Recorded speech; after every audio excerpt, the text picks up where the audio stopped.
வசுதேவஸ்ருதம் தேவம் கம்சசானூரமர்தனம் தேவகீ பரமானந்தம் கிருஷ்ணம் வந்தே ஜகத்குரும் அதசி புஷ்பசங்காசம் ஆரணூபுரசோபிதம் ரத்னகங்கனகேயூரம் கிருஷ்ணம் வந்தே ஜகத்குரும் குட்டிலாலக சம்யுக்தம் பூர்ணச்சந்திர நிபானனம் விலசத்குண்டலதரம் தேவம் கிருஷ்ணம் வந்தே ஜகத்குரும் மந்தார கந்த சம்யுக்தம் சாருகாசம் சதுர்புஜம் பரிகிபிஞ்சாவசூடாங்கம் கிருஷ்ணம் வந்தே ஜகத்குரும்.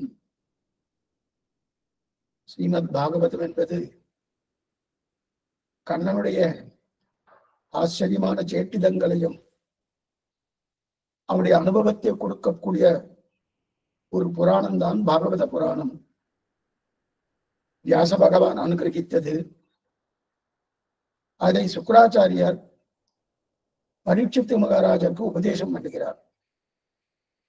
அந்த பரீட்சித்து என்பவர் ஏதோ ஒரு சாபவசத்தாலே 7 நாட்களிலே இவருடைய பிராணம் போகப் போகிறது என்கிற நிலை ஏற்பட, அதனாலேயே தான் தன்னுடைய உயிரை மாய்த்துக் கொள்ளலாம் என்கிற நிலை இருக்கும்போது, அப்பொழுது ஆச்சாரியரான சுவாமி சுக்கராச்சாரர் அந்த இடத்துக்கு வந்து சேர, அவரை விழுந்து நமஸ்கரித்து, தெய்வம்தான் உண்மை என்னை அனுப்பியது, ஆகையால் நீ எனக்கு நல்ல விஷயத்தை உபதேசம் பண்ண வேண்டும் என்று பிரார்த்திக்க, அப்ப உபதேசம் பண்ண தொடங்குகிறார். அந்த உபதேசத்திலே, நீ சொல்வதெல்லாம் எனக்கு தரிக்கணுமே, நிற்கணுமே, மனசுல நின்று அதை நான் அனுஷ்டானத்துல கொண்டு வர வேண்டுமே என்று பிரார்த்திக்க, அப்ப பகவானை தியானம் பண்ணு என்று சொன்னார். எப்படிப்பட்ட பகவானை தியானம் பண்ணணும்? விராட் சுரூபம், 14 லோகங்கள், அந்த 14 லோகங்கள் கொண்ட அந்த விராட் சுரூபத்தை தியானம் பண்ணு சொல்ல முயற்சிக்கிறேன் என்று சொல்ல பரீட்சித்தும், அந்த முயற்சி சபலமாகாதபடியாலே மேற்கொண்டு ஓடோடி வந்து, ஆச்சாரியரே, என்னால் இந்த பகவானை பிடித்து தியானம் பண்ணுவதற்குண்டான அருகதை என்னிடத்தில் இல்லை, அந்த யோக்கியதை இல்லை, வேறு ஏதாவது இருந்தால் பகவான் அடைவதற்குண்டான ஒரு வழியை தேவனை சாதிக்கலாமே என்று பிரார்த்திக்க, அப்பொழுது சாதிக்கிறார். விராட் சுரூபத்தை விட்டுவிடு, அவருடைய திருமேனி வடிவழகு, ஆச்சரியமான திருமேனி. எப்படிப்பட்ட திருமேனி? அந்த திருமேனி திருப்பாணாழ்வார் தெரிவித்தார் போலே, நீலமேனி ஐயோ நிறகொண்டது என் நெஞ்சினையே என்று அந்த திருமேனியை வர்ணித்தார். அந்த திருமேனி வடிவழகை தெரிவித்தார். அதை தானிக்கும் என்று சொல்ல மேற்கொண்டு தியானிக்க ஆரம்பித்தார் பரீட்சித்து. இருப்பினும் பகவானுடைய சிருஷ்டி விஷயத்தை சொல்ல வேண்டும் என்று பிரார்த்திக்க, மேற்கொண்டு எப்படி சிருஷ்டித்தார் பகவான் அதையும் தெரிவித்தார். அதற்கு மேலே பகவான் சிருஷ்டி விஷயம் முடிந்தவுடனே அந்த சிருஷ்டி விஷயத்திலே அத்வாரக சிருஷ்டி, சத்வாரக சிருஷ்டின்னு 2 உண்டு. தானே சிருஷ்டிப்பது, பிரம்மாவின் சாமி ஸ்ரீமதே ராமானுஜாய நமக நிலையை கொண்டு சிருஷ்டிப்பது, இந்த 2மே உண்டு. அப்ப தானே சிருஷ்டித்தது 14 லோகங்கள் கொண்ட அண்டகடாகம்.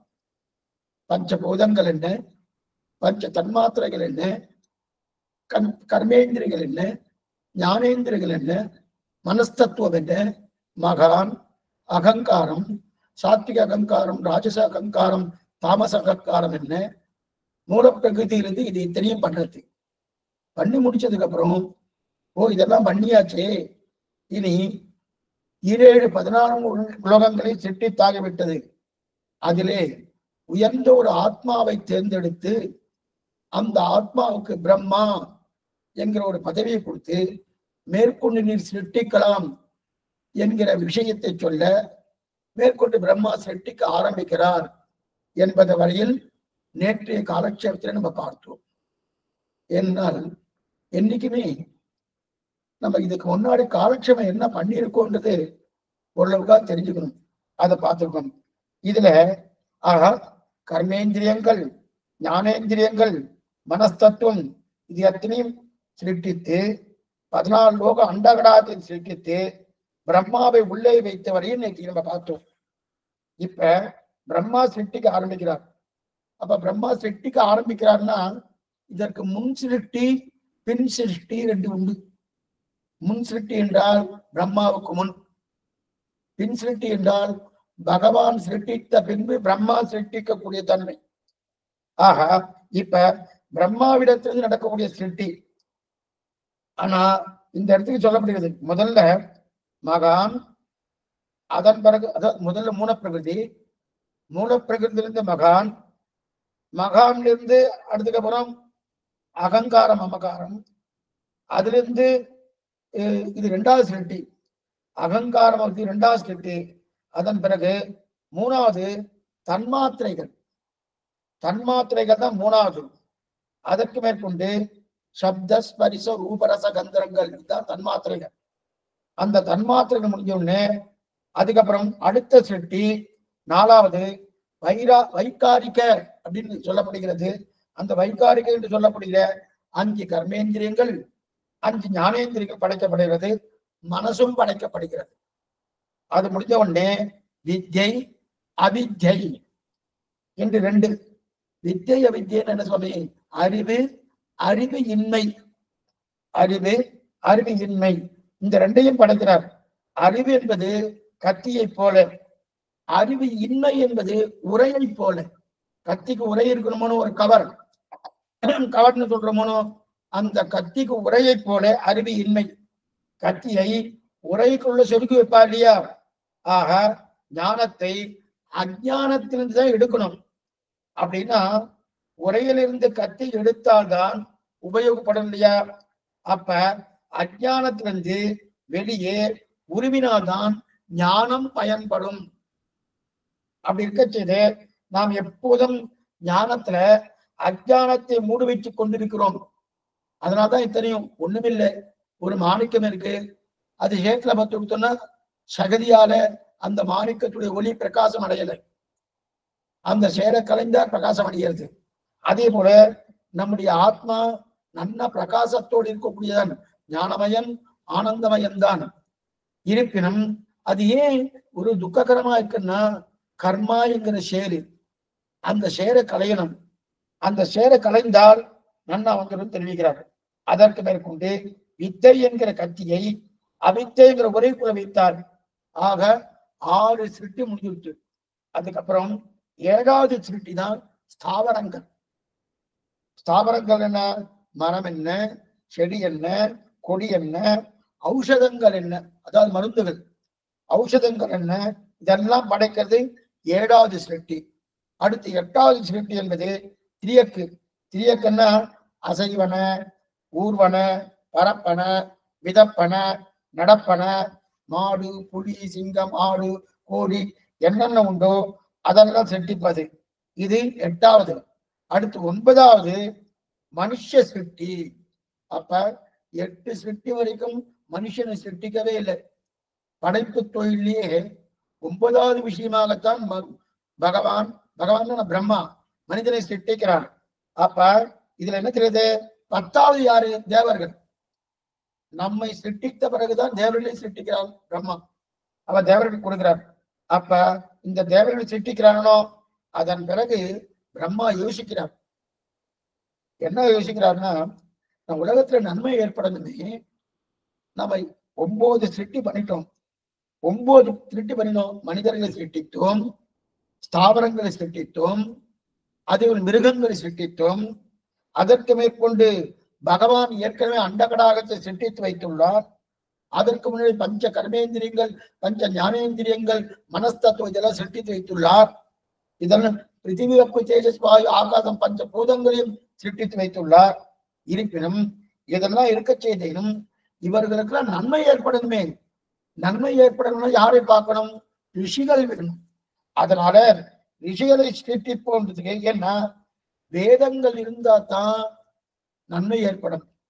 அந்த வேதங்கள் ரிஷிகள் மூலமாகத்தான் கொடுக்க முடியும். அதனால ரிஷிகளுடைய சாஸ்திரம், ரிஷிகளுடைய வாழ்க்கை அத்தனை எழுதின மனசில் வைத்துக் கொண்டு ரிஷிகளை சிருஷ்டிப்போம் என்று ரிஷிகளை யோசிக்கிறார். ஆனா ரிஷிகளை சிருஷ்டிப்பதற்கு முன்னாடி கால தத்துவத்தை சிருஷ்டிக்கணும். இப்ப நம்ம ஆரம்பிச்சிருக்கோம், ஆரம்பிச்சு 10 நிமிஷம் ஆயிடுச்சு. அப்ப இந்த காலம் போயிட்டு இருக்கணும். அதே போல காலத்தை 7 14 லோகங்கள் சிருஷ்டித்தாயிடுத்து, கர்மேந்திரியங்கள் ஞானேந்திரியங்கள் சிருஷ்டித்தாயிடுத்து. இருந்தாலும் ஒரு கால நிர்ணயம் வேணுமோனும். கால நிர்ணயம் இல்லாமல் எதையுமே பண்ண முடியாது. இந்த காலத்துல இது, இந்த காலத்துல இது, அந்த நிர்ணயம் வேணுமோனோ. அது ஒன்றும் சிருஷ்டிக்கப்படவே இல்லை. அதையும் படைக்கணுமோனோ.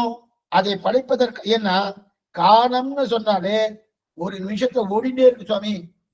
திரும்பி பார்க்கறதுக்கு 1 மணி நேரம் ஓடிடுது பாக்குறோமோனோ. அது முக்கியமா காலக்ஷேபத்துக்கு பிரதானமா இந்த காலம்தான் எதிரின்னே சொல்லலாம்.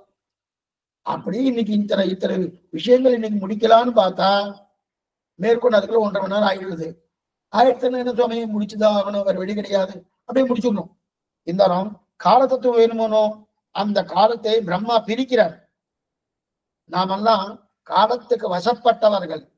இந்த காலத்துக்குள்ள இது, இந்த காலத்துக்குள்ள இது அப்படின்னு சொல்றோமோனா அதுதான் உண்மை.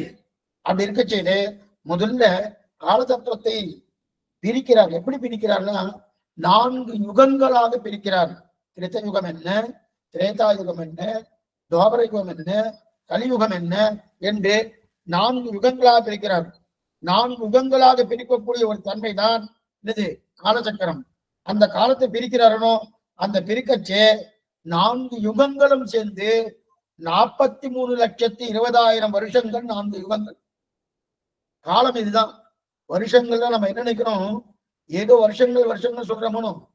4 யுகங்கள். கிருதயுகம் என்ன, திரேதா யுகம் என்ன, துவாபர யுகம் என்ன, கலியுகம் என்ன, இந்த 4 யுகங்களும் சேர்ந்து 43,20,000 வருஷங்கள்.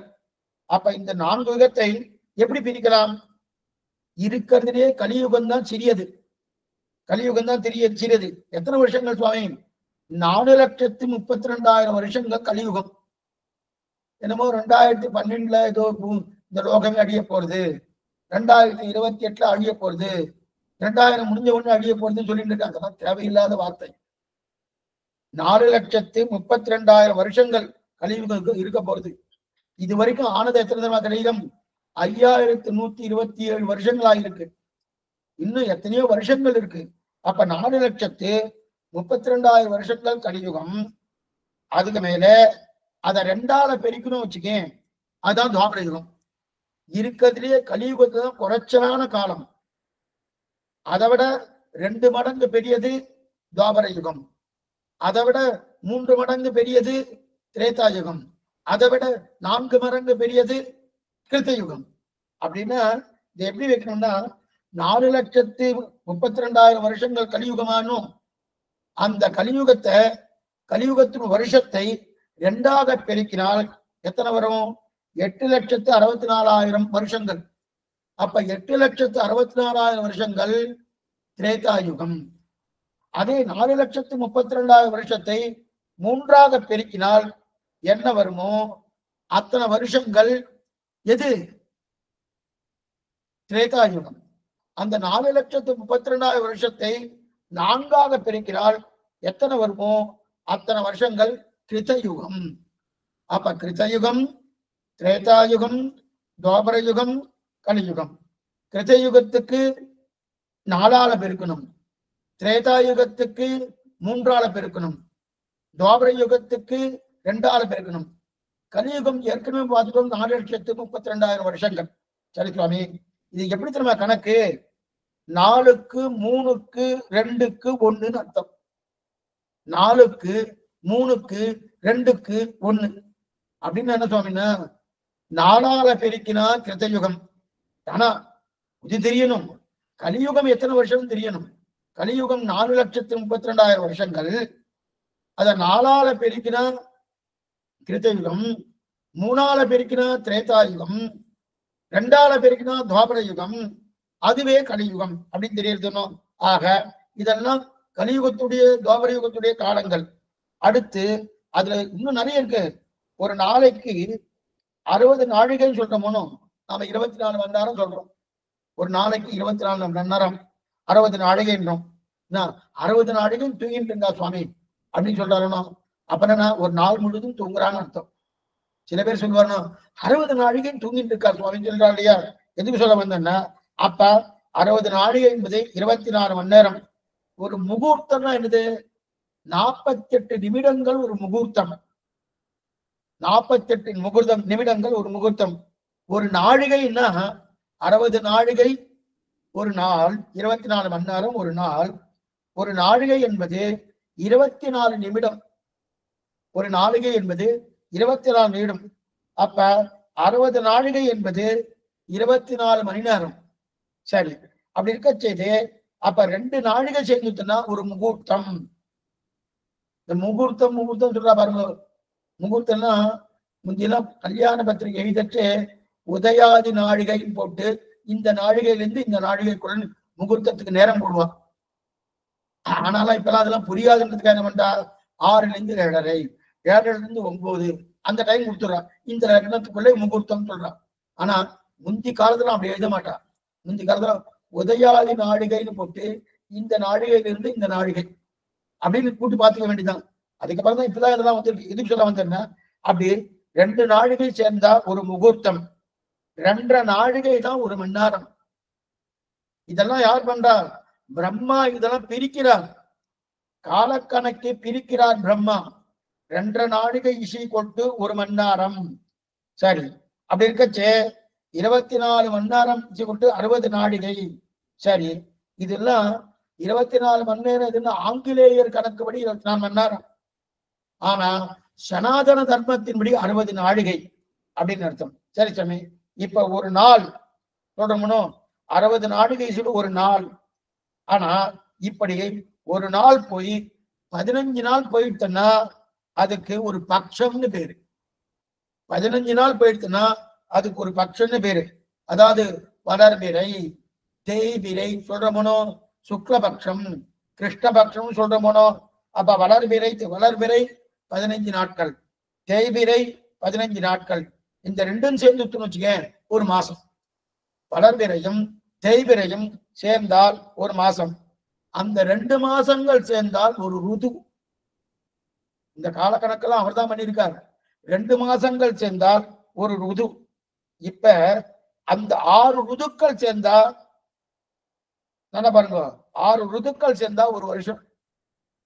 6 ருதுக்கள் சேர்ந்தா ஒரு வருஷம். ருதுக்கள் இருக்கா சுவாமி? வசந்த ருது, கிரீஷ்ம ருது, சரத் ருது, சிசிர ருது, ஏமந்த ருது, அதே போல வருஷ ருது. இதெல்லாம் 6 ருதுக்கள். இப்ப என்ன சுவாமி நடக்குது? சிசிர ருது அப்படின்னு சொல்ற போனோம். அப்படிப்பட்ட அந்த சிசிர ருது 6 ருதுக்கள் சேர்ந்தா ஒரு வருஷம். இத போல 4,32,000 வருஷங்கள் கழிந்தால் கலியுகத்தினுடைய காலம். அப்ப கலியுகத்தின் காலம் 4,32,000 வருஷங்கள். சரி சுவாமி, சதுர்யுகம் அப்ப 4 யுகமும் சேர்றதுன்னு கிருதயுகம், திரேதாயுகம், துவாபர யுகம், கலியுகம். இந்த 4 வரை இதுவும் சேர்ந்துச்சுன்னா யுகங்களும் சேர்ந்தா எத்தனை வருஷம்? 43,20,000 வருஷங்கள். 43,20,000 வருஷங்கள் தான் 4 யுகங்கள் சேர்ந்து வரக்கூடிய கணக்கு. இதற்குதான் சதுர்யுகம்னு பேரு. இதற்குதான் சதுர்யுகம்னு பேரு. ஆனா இது வரைக்கும் பார்த்து நம்ம விஷயம் ரொம்ப சின்ன விஷயம், பெரிய விஷயமே கிடையாது. இது ரொம்ப சின்ன விஷயம். இத போல 1000 சதுர்யுகங்கள் ஓடணும். 1000 சதுர்யுகங்கள் போயிடுச்சுன்னா பிரம்மாவுக்கு ஒரு பகல் பொழுதுன்னு அர்த்தம். சுவாமி, ஒரு சதுர்யுகம் 43,20,000 வருஷங்கள் சொன்ன 43,20,000 வருஷங்கள். அப்படி இருக்க செய்து 1000 சதுர்யுகங்கள் போயிடுச்சுன்னா பிரம்மாவுக்கு என்ன காலம்? அதுதான் பிரம்மாவுக்கு 12 hours, 12 மணி நேரம். எங்க இருக்கு பாருங்க. நம்ம கணக்கெல்லாம் ஒண்ணுமே இல்லை. பிரம்மா கணக்கு எங்க போறது? இது சொல்ல வந்தேன்னா, அப்ப 1000 சதுரங்கள் முடிஞ்சா பிரம்மாவுக்கு 12 hours 12 மணி நேரம் பேரு. அப்ப தேவர்களுக்கெல்லாம் ஆண்டு கணக்கு இருக்கணும். நம்முடைய ஒரு வருஷத்துக்கு அவளுக்கு ஒரு நாள்னு பேரு. நம்முடைய ஒரு வருஷம் அவளுக்கு ஒரு நாள். இப்ப குரோதி நாம சம்பத்சரே அப்படின்னு சொல்றோமோ, இந்த குரோதி வருஷம் அவளுக்கு ஒரு நாள். அப்பனா அவளுக்கு நம்முடைய தட்சிணாயனம் அவளுக்கு ராத்திரி பொழுது, நம்முடைய உத்தராயணம் அவளுக்கு பகல் பொழுது. தை மாசம் தொடங்கி உத்தராயணம், ஆடி மாசம் தொடங்கி தட்சிணாயனம். அப்ப ஆடி மாசம் தொடங்கி மார்கழி மாசம் பூர்த்தியா இருக்கிற வரைக்கும் ராப்பொழுது. தை மாசம் தொடங்கி ஆணி மாசம் பூர்த்தியா வரைக்கும் பகல் பொழுது. இது அவளுக்கு. அப்பன்னா உத்தராயணம் 6 மாசமே தேவர்களுக்கு ஒரு பகல். அதே போல தட்சிணாயனம் 6 மாசமே அவர்களுக்கு ராத்திரி பொழுது அப்படின்னு தெரியும். ஆனா 1000 சதுர்யுகம் கழிந்தாத்தான் பிரம்மாவுக்கு ஒரு பகல் பொழுது முடியும். 1000 சதுர் அப்படின்னா 43,20,000 1000 பெருக்கணும். எவ்வளவு வரும் தெரியாது. அந்த எவ்வளவு வருதோ அத்தனை வருஷங்கள் கழிஞ்சா பிரம்மாவுடைய ஒரு பகல் பொழுது முடியாது. பிரம்மாவுடைய ஒரு பகல் பொழுது முடிஞ்சு. பிரம்மாவுடைய பகல் பொழுது முடிஞ்சா என்னாது? பூஹு புவகா சுவகா என்று சொல்லக்கூடிய 3 லோகங்களும் அழியது. இதை நம்ம ஏற்கனவே பார்த்துக்கணும். இதுதான் மறுபடியும் சொல்றேன். பிரம்மாவுடைய பகல் பொழுது முடிந்தால் பூஹு புவகா சுவகா இந்த 3 லோகங்கள் எல்லாமே சமுத்திரம் வந்து சூழ்ந்துடுறது. அப்படி நீராலே சூழப்படுகிறது, வந்து சூழ்ந்துருது. அதன் பிறகு பிரம்மா ராத்திரி நன்னா தூங்குவார். 12 மணி நேரம் ஆயிடுத்தணும் பிரம்மாவுக்கு, நன்னா தூங்குவார். இங்கே 43,20,000 வருஷங்கள் ஒரு பகல் பொழுதுன்னு சொன்னோம். அதே போல 40 பகல் பொழுதுன்னு அது 1000 பெருக்கணும். என்ன பெருக்கணும்? ஒரு சதுர்யுகம் பிரம்மாவின் பகல் பொழுது அல்ல, 1000 சதுர்யுகம் பிரம்மாவின் பகல் பொழுது. அதே போல 1000 சதுர்யுகம் பிரம்மாவின் ராத்திரி பொழுது. அப்பனா பூகு புவகா சுபகா இந்த 3 லோகங்களும், இந்த பூலோகம் என்ன, சொர்க்கலோகம் என்ன, இந்திரலோகம் என்ன, இதெல்லாம் அழிஞ்சிடும். 3 லோகங்கள் அழிஞ்சிடும். மிச்சம் இருக்கக்கூடிய 4 லோகங்கள் 7 14 லோகங்கள். அதுல கீழ்லோகம் மேல்லோகம். கீழ்லோகம் வந்து பாதாளோக பரியந்தம். மேல்லோகம் என்றது பூகு புவகா சுவகா மககா தமகா சத்தியம் சத்தியலோக பரியந்தம் 7 லோகங்கள் இருக்கணும். அதுல முதல் 3 லோகங்கள் அழியும். அந்த முதல் 3 லோகங்கள் அடியே இருக்கணும். ஆனா மிச்சம் இருக்க 4 லோகங்கள் அப்படியே இருக்கும். அப்படி இருக்க செய்தே. அப்ப பிரம்மாவுடைய பகல் பொழுது முடிஞ்சாலே முதல் 3 லோகங்கள் அடியது. ராத்திரி பொழுது இருக்கச்சே அவர் அப்படியே தூங்குவார். எத்தனை ஆயிரம் தூங்குவார்? 43,20,000 வருஷங்கள் இருக்கணும். அது 1000 பெருக்கினா எத்தனை வருஷம் வருமோ அத்தனை வருஷம் தூங்குறாங்க. என்ன சுவாமி இத்தனை வருஷமா அவருக்கு தூங்குறாரு, தூங்கிட்டு இருக்காரு. அதே போல அத்தனை வருஷமே பகல் பொழுதா அவருக்கு முடிச்சுட்டு இருக்காரு. எதுக்கு சொல்ல வந்தேன்னா, அப்படி இருக்கச்சே அப்ப இது 3 முடிஞ்சுட்டணும். அப்ப ராத்திரி முடிஞ்ச உடனே மறுநாள் காலத்துல எழுந்து பாருணும். மறுநாள் காலத்தாலன்னா நீங்க நமக்கு இன்னைக்கு 12 மணி நேரம் முடிஞ்ச உடனே மறுநாள் காலத்தால வருதணும். அதே போல பிரம்மாவுக்கு 12 மணி நேரம் முடிஞ்ச உடனே மறுநாள் காலத்தால வருது. அப்ப பிரம்மாவுக்கு முடிஞ்ச மறுநாள் காலம் என்ன சுவாமி? 43,20,000 1000 பேருக்குனா எத்தனை வருஷமோ அதுதான் அவருக்கு மறுநாள். அந்த மறுநாள் வந்த உடனே என்ன பண்ணுவார்? உடனே இந்த 3 லோகம் போயிடுத்தணும். அந்த 3 லோகம் இருக்காதனும் அதை மறுபடியும் அவர் சிருஷ்டிக்க ஆரம்பிக்கிறார். அந்த சிருஷ்டி தொழிலை அவர் செய்கிறார். எழுந்த உடனே மறுபடியும் சிருஷ்டிக்க தொழில் ஆரம்பிக்கிறார். எதை சிருஷ்டிப்பார்? 3 லோகம் பூபு புவகா சுவகா அந்த 3 லோகத்தை சிருஷ்டிக்கார். அப்ப நாமே இருக்க மாட்டோம். அடுத்த லோகம் இருக்காது. அதுக்கு அடுத்த லோகமா இருக்க 3ஆம் லோகம் இருக்காது. அதன் பிறகு மேலே இருக்கக்கூடிய 4 லோகங்கள் அப்படியே இருக்கும். சத்தியலோகம் வரையில் அப்படியே இருக்கும். சரி சுவாமி, அதெல்லாம் எப்ப போகும்? பிரம்மாவுக்கு ஆயுள் காலம் முடியணும். புரியத்துக்காக சொல்றேன். 1000 சதுர்யுகங்கள் கழிந்தால் பிரம்மாவுக்கு 12 மணி நேரம். இன்னொரு 1000 சதுர்யுகங்கள் கழிந்தால் பிரம்மாவுக்கு ராத்திரி 12 மணி நேரம். அப்ப பிரம்மாவுக்கு ஒரு நாள்னு சொன்னோம்னா 2000 சதுர்யுகங்கள் கழியணும். அப்பன்னா 43,20,000 வருஷத்தை 2000ஆல் பெருக்கினா என்ன வருமோ அது பிரம்மாவுக்கு சத்தியலோகத்துக்கு ஒரு நாள். புரியுதா? ஒரு நாள். இந்த மாதிரி ஒரு வாரம் வரணும், இந்த மாதிரி ஒரு மாசம் வரணும், இந்த மாதிரி ஒரு வருஷம் வரணும், இந்த மாதிரி 100 வருஷம் வரணும். அந்த மாதிரி 100 வருஷம் கொடுத்தனா அப்பதான் பிரம்மாவுக்கு ஆயுஷ் முடியாது. பிரம்மாவுக்கு ஆயுஷ் முடிஞ்சா, அதாவது பிரம்மாவுக்கு 100 வயசு முடிஞ்சா அப்ப என்ன, அதுதான் பிராகிருத பிரளயம்னு பேரு. பிராகிருத பிரளயம் அப்படின்னா என்ன? அண்டகடாகம் என்ன? பிருத்திவி, அப்பு, தேஜஸ், வாயு, ஆகாசம், இது எல்லாமே முழுக்க அழிஞ்சிடும். பிரம்மாவுக்கு பகல் பொழுதும் போது 3 லோகங்கள் தான் அழியும். பிரம்மாவுடைய ஆயுஷே போயிடுச்சுன்னா, அதாவது அவருக்கு 100 வயசு போயிடுச்சுன்னா அப்ப என்ன ஆகும்? இந்த அண்டகட 14 லோகங்கள் அழியும். 14 அழிஞ்சு போயிடுச்சு இல்லையா? அப்ப எல்லாமே அழிஞ்சுட்டாகும். எல்லாம் பிரம்மத்தோடு போய் ஒற்றிவிடும். பிரம்மத்தோடு போய் ஒன்றுவிடும். அப்ப என்ன பண்ணுவார் பகவான் ஸ்ரீமன் நாராயணன்? மறுபடியும் சிருஷ்டிக்க ஆரம்பிக்கிறார். மூல பிரகிருதி, மகான், மகானுக்கு அப்புறம் அதுக்கப்புறம் ஒவ்வொன்னா சிருஷ்டிக்க ஆரம்பிச்சு மேற்கொண்டு பஞ்ச இந்திரியங்கள், பஞ்ச கர்மேந்திரியங்கள், ஞானேந்திரியம், இதெல்லாம் சிருஷ்டிக்க ஆரம்பிக்கிறார் இல்லையா? அப்ப மகானை சிருஷ்டித்து, அகங்காரத்தை சிருஷ்டித்து, பஞ்சபூதங்களை சிருஷ்டித்து, பஞ்ச தன்மாத்திரை சிருஷ்டி, எல்லாரும் அனைவரையும் படைக்கிறார். மறுபடியும் படைக்கிறார் பகவான். இப்படிதான் சிருஷ்டி. அப்ப நம்முடைய வருஷ கணக்கு வேறு, தேவர்களுடைய வருஷ கணக்கு வேறு, பிரம்மாவின் வருஷ கணக்கு வேறு. சரி சுவாமி, ஸ்ரீவைகுண்டத்தினுடைய கணக்கு சொல்லவே இல்லையா? ஸ்ரீவைகுண்டத்துல காலமே இல்லையே. காலம் நடையாடுகிற தேசம் நம் தேசம். காலம் நடையாடுற தேசம் தேவர்களுடைய தேசம், சொர்க்க தேசம். அடுத்து பிரம்மாவின் தேசம். ஆனா நம்முடைய தேசத்துல காலம் விரைவா போறது, தேவர்களுடைய தேசத்துல இன்னும் குறைவா போறது. இன்னும் குறைவா போறது பிரம்மாவுடைய தேசமான சத்தியலோகத்தில். அப்படி தெரிவிக்கிறார் இல்லையா? ஆக இந்த கால கணக்கே வேறு. பிரம்மாவுக்கு ஆண்டு கணக்கே வேறு, தேவர்களுக்கு ஆண்டு கணக்கே வேறு, மனிதர்களுக்கு ஆண்டு கணக்கே வேறு. இதெல்லாம் பிரம்மாவுக்கு ஆயுள் காலம் முடிஞ்ச உடனேதான் மறுபடியும் சிருஷ்டிக்க ஆரம்பிக்கிறாங்க. ஆக இது சிருஷ்டி கணக்கு. இப்ப நம்ம என்னென்ன பார்த்திருக்கோம் இது வரைக்கும்? 10 தசவித சிருஷ்டின்னு பார்த்திருக்கோம். தசவித சிருஷ்டி ரிஷிகளை சிருஷ்டித்ததான் 10வது சிருஷ்டி. அதுக்கப்புறம் பிரம்மாவுக்கு பகல் பொழுது முடிந்தா அப்ப பூபு பூவகா சுவகாங்கிற 3 லோகங்கள் அழிக்கப்படுகிறது. மறுபடியும் அவருடைய பகல் பொழுது முடிஞ்சு ராத்திரி பொழுது முடிந்தால் பகல் பொழுது ஆரம்பிக்கும் போது மறுபடியும் சிருஷ்டிக்கிறார் பார்த்துட்டோம். இது கால கணக்கு. அதுக்கப்புறம் இன்னொன்று இருக்கு. அதுக்கப்புறம் பிரம்மா மானச புத்திரர்களை படைக்கிறார். பிரம்மா என்ன பண்றார்?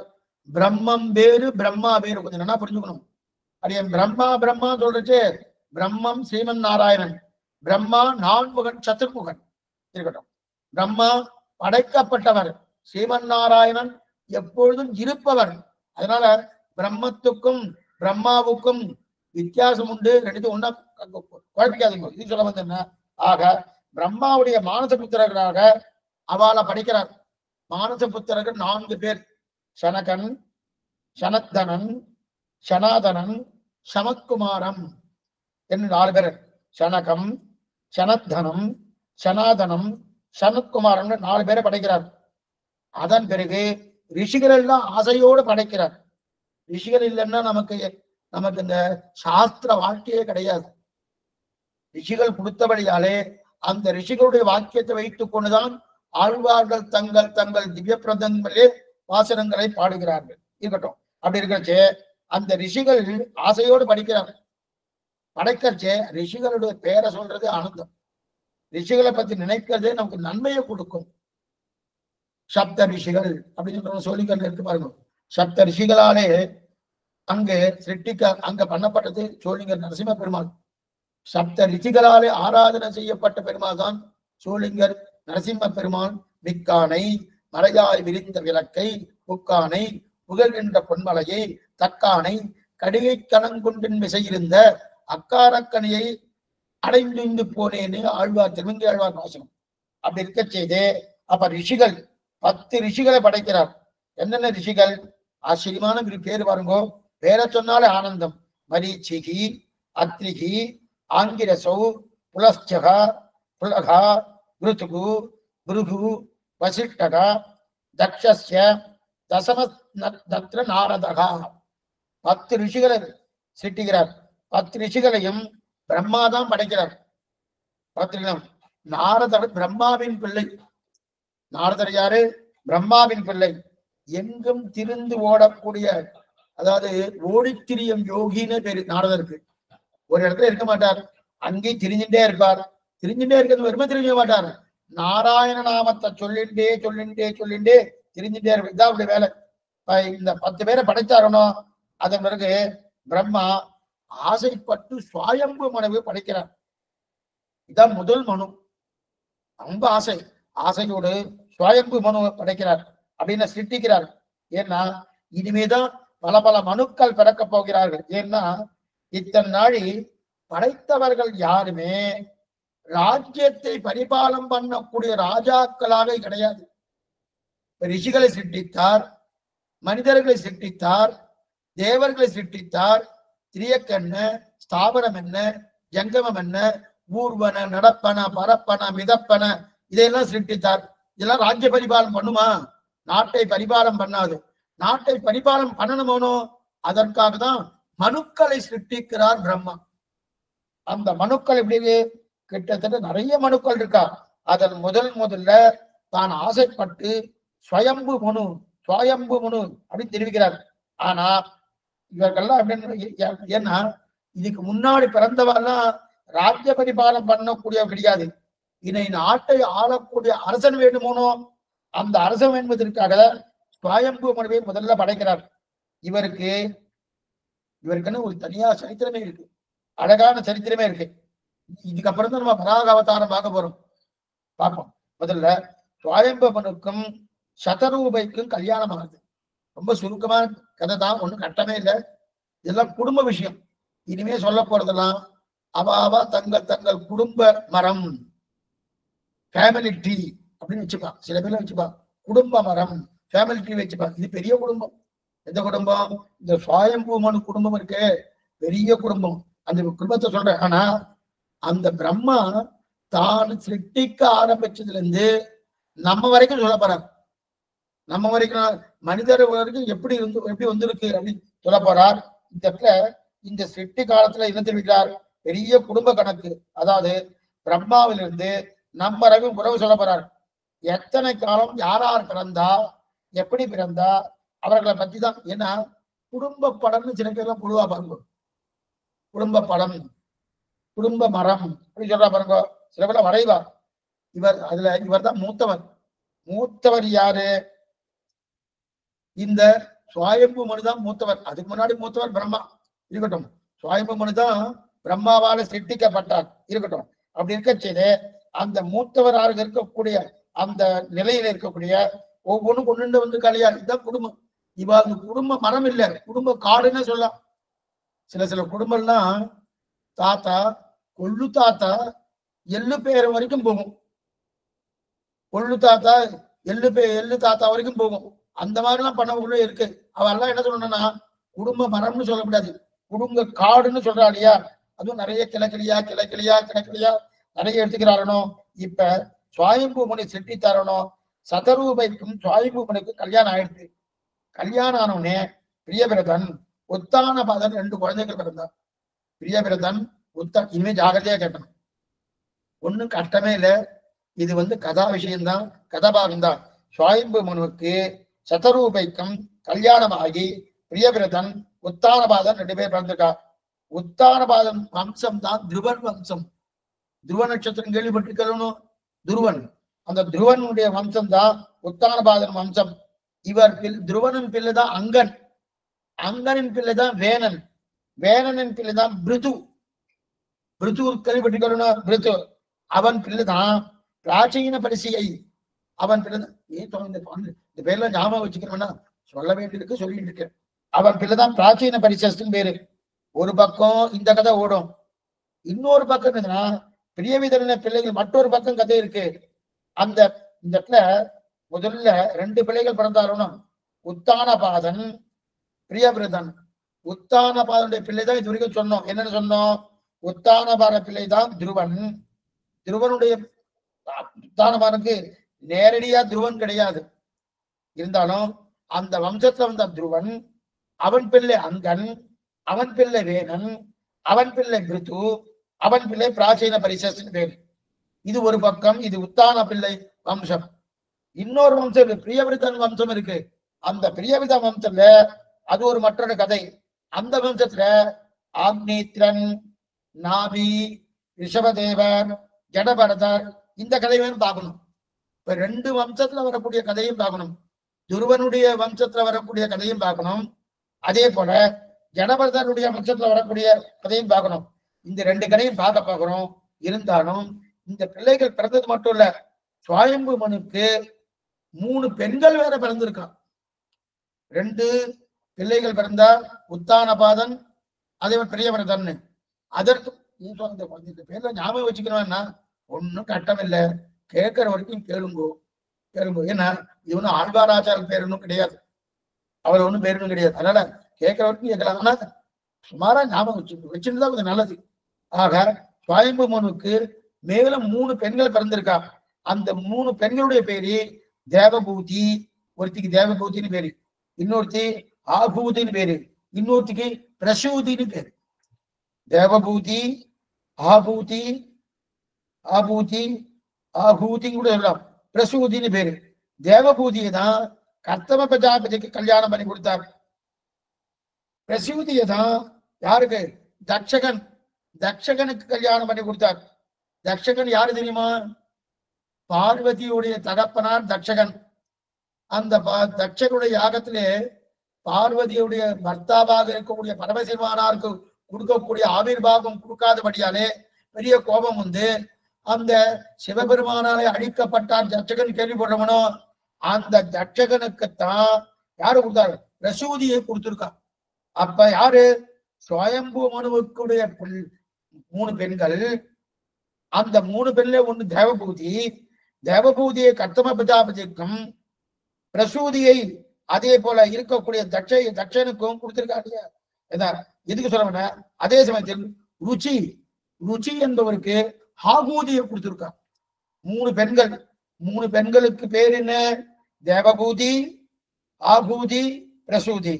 தேவபூதியை கர்தம பிரஜாபதிக்கும், அதே போல பிரசூதியை தட்சனுக்கும், ஆகூதியை ருஷி என்பவருக்கும் கொடுத்திருக்கார். இப்ப நம்ம பார்க்க வேண்டியது, சுவாயம்பு மனை படைக்கப்பட்டார், இன்னும் குழந்தைகள்லாம் பிறக்கிறார். மேற்கொண்டு ஜகத்தை படைக்கணுமோனு சுவாயம்பு மனையை சிருஷ்டித்ததே பிரம்மா. எதுக்காக? நீதான் ஜகத்தை படைக்கணும்னு நீ சிருஷ்டித்தார். ஆனா சுவாயம்பு மனுவுக்கு ஜகத்தை படைக்கணும்னு ஆசை. அவர் படைக்க ஆரம்பிக்கும் போது பெரிய ஆபத்து வந்து, ஜகத்தை படைக்க ஆரம்பிக்கும் பெரிய ஆபத்து என்னன்னா, ஓடி வந்து தன் தந்தையாரான பிரம்மாவோட காலில் விழுந்துக்கிறார். என்னன்னா, நான் படைக்க போறேன், படைக்கிறதுக்காக தான் என்னை சிருஷ்டித்தாய், நான் படைக்கிறேன். ஆனா நான் படைத்த மக்களை எங்கு வைக்க, எங்கு வைக்க, வைப்பதற்கு இடமே இல்லையே. யார் கேட்கறது? சுவாயம்பு மனு கேட்கிறார். படைத்த மக்களை வைப்பதற்கு இடமே இல்லைன்னா, ஏன் வந்து பூமி தான் இருக்கு, பூமி வச்சிருக்கலாமே என்ன? நீதான் ஒரு ராட்சசனும், நீதான் சிருஷ்டித்தாயனும். அந்த ராட்சசன் ஏற்கனவே என்ன பண்ணா? இரண்யாட்சகன் இந்த பூமியை பாயா மடிக்கிறா போல மடித்து சமுத்திரத்திலே கொண்டு போய் ஒளிச்சு வச்சுட்டான். இந்த பூமியை பாயா மடிக்கிறா போல மடித்து பூமாதேவியை கொண்டு போய் உடவ மடிக்கிறா போல மடிச்சுட்டானோ, அதனால ஒளிச்சு வச்சுட்டானோ. இந்த படைக்கும் ஜனங்களை எங்கு வைக்க என்று சுவாயம்பு மனு கேட்க, ஓ அப்படி இருக்க, என்ன பண்ணலாம் ஏது பண்ணலாம்னு யோசிக்கிறார். யோசிக்கின்ற இருக்கச்சே, ஏன்னா இப்ப முதல்ல என்ன பண்ணணும்? பிரம்மா பார்த்து தெரிவிக்கிறார் சுவாயம்பு மனு, நீ முதல்ல இந்த பூமாதேவியை காப்பாற்றக்கூடிய தன்மையை நீ முதல்ல மேற்கொள்ள வேண்டும். ஏனென்றால் பூமி இல்லைன்னா படைத்த மக்களை நான் எங்கு வைக்க, வைப்பதற்கு இடம் இல்லையா, அதனால் காப்பாற்றுவாங்க என்று சுவாயம்பு மனு சொல்ல, பிரம்மாவும் கவலையா போயிடுச்சு. என்ன ஆரம்பமே இப்பதான் ஆரம்பிச்சுட்டு இருக்கோம், ஆரம்பமே இந்த மாதிரி தடக்கலாயிருக்கு அப்படின்னு சொல்லி. ஏன்னா பூமியே காணுமே, பூமி இருந்தா தானே, பூமியே காணுமேன்னு அப்படின்னு எப்படி படைக்கிறதுக்கு ரொம்ப கவலையோடு இருக்க. கவலையோடு இருக்கச்சு மூக்கு விடைக்கும், மூக்கு இப்படி விடைக்கணும். மூக்கு விடைக்கச்ச அந்த மூக்கிலிருந்து ஒரு குட்டி பன்றி வந்து பிறந்தது, வந்து விழுத்து. மூக்கிலிருந்து, பிரம்மாவுடைய மூக்கிலிருந்து குட்டி பன்றி வந்து பிறந்தது. அவர் யோசிப்பதற்கு கிடுகிடுன்னு இருந்தோம்னா, என்னது பன்றி வந்து பிறந்திருக்குன்னு பார்த்தோன்னா யோசிக்கிறாரு. யோசிச்சுட்டு இருக்கும் போது பன்றி கிடுகிடுன்னு வளருது. பன்றி நன்னா வளருது. எப்படி வளருது தெரியுமா? கிடு கிடு கிடுன்னு 1000 யானை அளவுக்கு வளர்ந்து விட்டு. மூக்கிலிருந்து பன்றி விழுந்தது. ஆனா அவரு பிரம்மா யோசிப்பதற்குள்ளே 1000 யானை அளவுக்கு வந்துவிட்டு. எப்படி எவ்வளவு பெரிய பன்றின்னா, வராக புராணத்தை தெரிவிக்கிறார் பராசர மகரிஷி. மகாவராக ஸ்படபத்மலோசனகா, மகாவராக ஸ்படபத்மலோசனகா பெருங்கேடலாட்டம் பெருங்கண் மலர் கொண்டரேகம் நம்மேல் ஒருங்கே பிறழ வைத்தார். ஆழ்வார் பாசனம் அப்படி இருக்க செய்து அந்த அளவுக்கு வந்துதான் ரொம்ப பெரிய உருவத்தோடு பகவான் வராக பெருமாளாக அவதரித்தார். பன்றியாய் அன்று பாரகம் கேண்ட ஆழியான் ஆழியான் அருளே, திருவங்கி ஆழ்வார் பாசனம். அது மட்டுமல்ல, அப்படிப்பட்ட ஆச்சரியமான வளர்ந்துட்டு வளர்ந்து தோணும் பெரிய உருவத்தோடு வளர்ந்தது. இதைத்தான் நம்மாழ்வார் திருவருத்து சொல்லுகிறார். நான் கண்ட நல்லது ஈனச் சொல்லாயினமாக எரிதிரை வையம் முற்றும் ஏனத்துருவா இடந்தபிரான் இருங்கற்பகம் சேர் வானத்தவர்க்கம் அல்லாதவர்க்கம் மற்றல்லாயவர்க்கம் ஞானப்பிரானை அல்லால் இல்லை ஞான் கண்ட நல்லதுன்னு திருவிருத்தத்தில் நம்மாழ்வார் தெரிவிக்கிறார். அப்ப உலகத்தில் இருக்கிற அத்தனை பேருக்கும் வராக பெருமாள் தான் ஒரு புகழ். அவரே ஒரே புகழ், வேறு புகழே கிடையாது. வராகனன் திருவிடி தாமரைகளை பற்றுங்கோள். வராகன்ல எங்க சுவாமி இருக்கார்? ஸ்ரீமுஷ்டம். ஸ்ரீமுஷ்டம் கேள்விப்பட்டிருக்கணும், விருத்தாச்சலத்துக்கிட்ட. அந்த ஸ்ரீமுஷ்டம் ஸ்வயம்வியக்த கஷேத்திரம் பேரு. அது அந்த விக்கிரகம் ஒருத்தர் பண்ணப்பட்டது கிடையாது. ஸ்வயம்வியக்த கஷேத்திரம். அந்த ஸ்வயம்வியக்த கஷேத்திர அங்க பூவராக சுவாமி எழுந்தருள் இருக்கார். அங்க பூவராக சுவாமி ஆச்சரியமான திருமேனி, ஆச்சரியமான திருமேனி. அதுக்கப்புறம் திருக்கடல் மல்லை நம்ம மகாபேவம் சொல்றோமோ, அந்த திருக்கடல் மல்லை போற கூட வழியில திருவிடவந்தை திவலம் என்பது போல் செழுங்கடல் அமுதில் பிறந்த இவலம் என்னாக திருப்பதம் அறிந்து ஆழ்வாருடைய பாசனம், திருவங்கி ஆழ்வார் பாசனம். உன்மனத்தால் என நினைந்திருந்தாய் இடவந்தை எந்த பிரானேன்னு தெரிவிக்கிறார் இல்லையா? அப்படிப்பட்ட திவ்யதேசம் அந்த திரு இடவந்தை, அந்த திவ்யதேசத்துல வராக சுவாமி எழுந்தருள் இருக்கார். மேலும் அதே மகாபலிபுரத்திலேயே ஏன் அந்த திருக்கடல் மல்லையிலேயே திருவலவந்தைன்னு இருக்கு. நீங்க அநேகமா அங்க போனா திருவலவந்தை செவிக்க மாட்டான், தெரியாது நிறைய பேருக்கு. திருவலவந்தைன்னு மேல கொஞ்சம் அந்த மலைக்கு மேல இருக்கு, திருவலவந்தைன்னு பேரு. அந்த திருவந்தில இருந்திருக்காரு. வலது மடியில உட்கார்ந்து வலது மடியிலே தேவியை வைத்துக் கொண்டிருந்தால் வலவந்தை, இடது மடியிலே தேவியை வைத்துக் கொண்டிருந்தால் இடவந்தை. அப்ப வராக பெருமாளை பூமாதேவி இடந்தெடுக்கிறார். எப்படி இடந்தெடுக்கிறார்? பெரிய ஆபத்தை போக்கணுன்றதுக்காக பகவான் வராகமாக அவதரித்தாரோட பெரிய திருமேனி.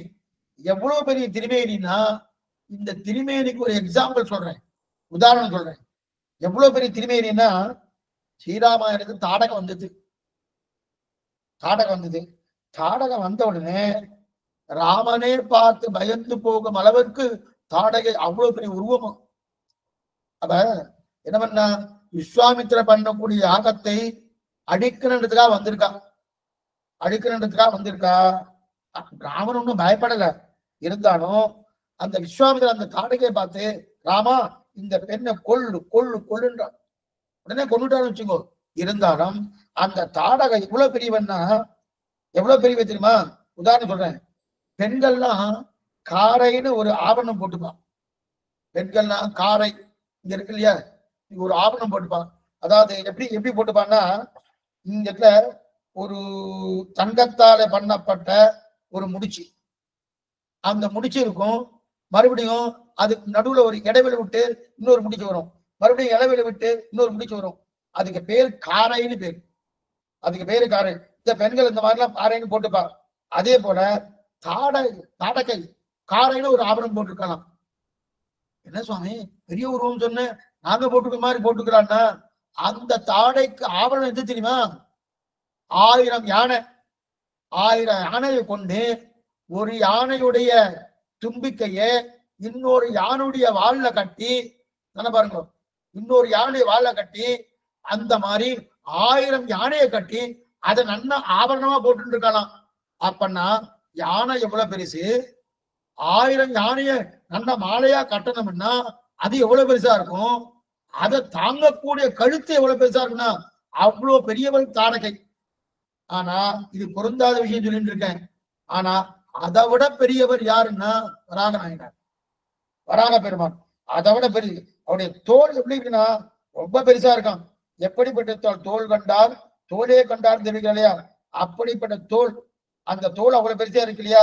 அவருக்கு வராக பெருமாள் கீழே இந்த கால் கணுக்கால் இருக்கு இல்லையா, அந்த கணுக்காலுக்கு கீழே தண்டைன்னு ஒரு ஆவரணம் சாத்திட்டு இருப்பான். கேள்விப்பட்டு ஒண்ணுமில்ல, குழந்தைகளுக்குலாம் சலங்கு போடுறாலும், சலங்கு போடுறாலும், சலங்கு போட்டு பண்றாலும் அந்த மாதிரி ஒரு ஆவணம் தண்டைன்னு பேரு. இந்த தண்டைன்னு பேரு. அந்த தண்டைன்னு ஒரு ஆவணம் போட்டாருன்னா அந்த ஆவரணத்துக்குள்ள கல்லு போடுவான், கொலுசு போடுறாலும். குழந்தைக்கு கொலுசு போடுறச்சு அந்த கொலுசு வெளியில தான் இருக்கும். கொலுசு எல்லாம் தங்கத்துல போடப்படாது. தங்கம் இடுப்புக்கு கீழே போகப்படாதுன்னு சொல்லியிருக்கு. பகவானுக்கு மட்டும்தான் தங்கம் எங்க வேணா சாத்தலாம். நாம தங்கத்தை நம்ம சமர்ப்பித்துக் கொள்ளணும் என்றாலே இடுப்புக்கு கீழே தங்கம் போகவே படாது. தங்கம் லட்சுமிகரம். எதுக்கு சொல்ல வந்தேன்னா அவருக்கு சாத்தனம். பிராட்டியை திருவடி இடத்துல இருந்துட்டு இருக்காங்க. எதுக்கு சொல்ல வந்தேன்னா அப்படி இருக்க செய்தே இப்ப இந்த தண்டைன்னு ஒரு சலங்கை இருக்கணும். அந்த சலங்கைக்குள்ள கல்லு போடணும் போகணும். எதுக்கு? வராக பெருமாள் அவருடைய திருமேனி, அந்த திருமேனி காலுக்கு கீழே தண்டைன்னு ஒரு ஆவரணம் போட்டு இருக்கார். அது கொலுசு. அந்த கொலுசு மாதிரி ஒரு ஆவணம் போட்டு இருக்கார். அந்த ஆவணத்துக்குள்ள கல்லு போடணும். அந்த கல்லு என்ன தெரியுமா? ஒரு கல்லுதான் மேருமலை, ஒரு கல்லுதான் இமயமலை. இப்படி இருக்க செய்து தண்டு எவ்வளவு பெருசா இருக்கு, தண்டை எவ்வளவு பெருசா இருக்கணும். இமயமலையே ஒரு கல்லா இருக்கு, விந்திய மலையே ஒரு கல்லா இருக்கு, மேருமலையே ஒரு கல்லா இருக்கு. அப்படி இருக்க செய்தே அது என்னவா சுவாமி அவ்வளவு பெருசா போட்டு முடியும்னா, அப்ப அந்த தண்டை எவ்வளவு பெருசா இருக்கணும், அந்த தண்டையை தாங்கக்கூடிய திருவடி எவ்வளவு பெருசா இருக்கணும், அந்த திருவடிக்கு மேலே இருக்கக்கூடிய திருவேணி எவ்வளவு பெருசா இருக்கணும். அதான் மகாவராக ஸ்படபத்மலோச்சனகா அப்படின்னு தெரிவிக்கிறார் இல்லையா. இதத்தான் ஆண்டாள் நாச்சியார் திருமொழி தெரிவிக்கிறார். அப்படிப்பட்ட வாசித்து ஊட்டி கிடந்த பார்மகற்கு பண்டொரு நாள் மாசுடம்பில் நீர்வாரா மானவிழா பன்றியார் தேசுடைய தேவர் திருவரங்க செல்வனார் தேசியிருப்பனகள் பேர்க்கவும் பேராவே அப்படின்னு தெரிவிக்கிறார் இல்லையா. அப்ப வராகன் தன்னுடைய திருவடியில தண்டை சாத்தின்னு இருக்காரோ. ஆக தன்னுடைய கோரப்பற்கள், அந்த கோரப்பற்களை வைத்துக் கொண்டு பூமாதேவியை அப்படியே இடர்ந்து எடுக்கிறார். பூமாதேவி எப்படி இருக்கட்டுமா? பாசி சூட்டி கிடந்த பார்மகன், பச்சை பச்சையில் பாசி பிடிச்சிட்டு இருக்கான். பெருமாள் உள்ள போனார். தன்னுடைய நீண்ட கோரை பற்கள், அந்த கோரை பற்கள் தந்த பற்களாலே கீழே இடந்தார். நாண்டில ஏழ்மன்னம் தானத்தவே பின்னும் நாண்டில ஏழ்மலை தானத்தவே பின்னும் நாண்டில ஏழ்கடல் தானத்தவே அப்பன் ஊண்டு இழந்து ஏற்றல் கொண்ட நாளேன்னு தெரிவிக்கிறார் நம்மாழ்வார். அப்படிங்கச்சே அவனை நன்னா தூக்கினார். பூமாதேவி எல்லாம் தூக்கினார். தூக்கினதுக்கு அப்புறம் அந்த பூமாதேவி கொண்டு வந்து தன்னுடைய இடது திருமடி, இந்த இடது திருமடியிலே அமர்த்தி கொண்டார். நன்னா அமர்த்தினார். பெருமாளின் கை அமர்த்தின உடனே கை இப்படி வரணும், இந்த கை இப்படி வரணும். இந்த கையையே அணையாக வைத்துக் கொண்டு பிராட்டி பூமாதேவி அப்படியே சாஞ்சிட்டார். நீங்க திருவிழந்தை போய் சேவிச்சா நல்லா தெரியும்.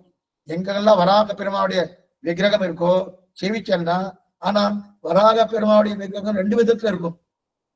வலது திருமடியிலே இருக்கக்கூடிய பிராட்டியும் உண்டு, இடது திருவடியிலே இருக்கக்கூடிய பிராட்டியும் உண்டு. வலது திருவடியில இருந்து தன்னா வலவந்தை மகாபலிபுரத்துல இருக்கு. இடது திருவடியில இருந்துன்னா இடவந்தை, இது திருவள்ளவந்தை திவ்யதேசத்துல இருக்கு. இது சொல்ல வந்தேன்னா அப்ப அந்த இடது திருவடியில உட்கார வச்சுட்டார். அப்படியே தன்னுடைய இப்படி அணைச்சிட்டார்.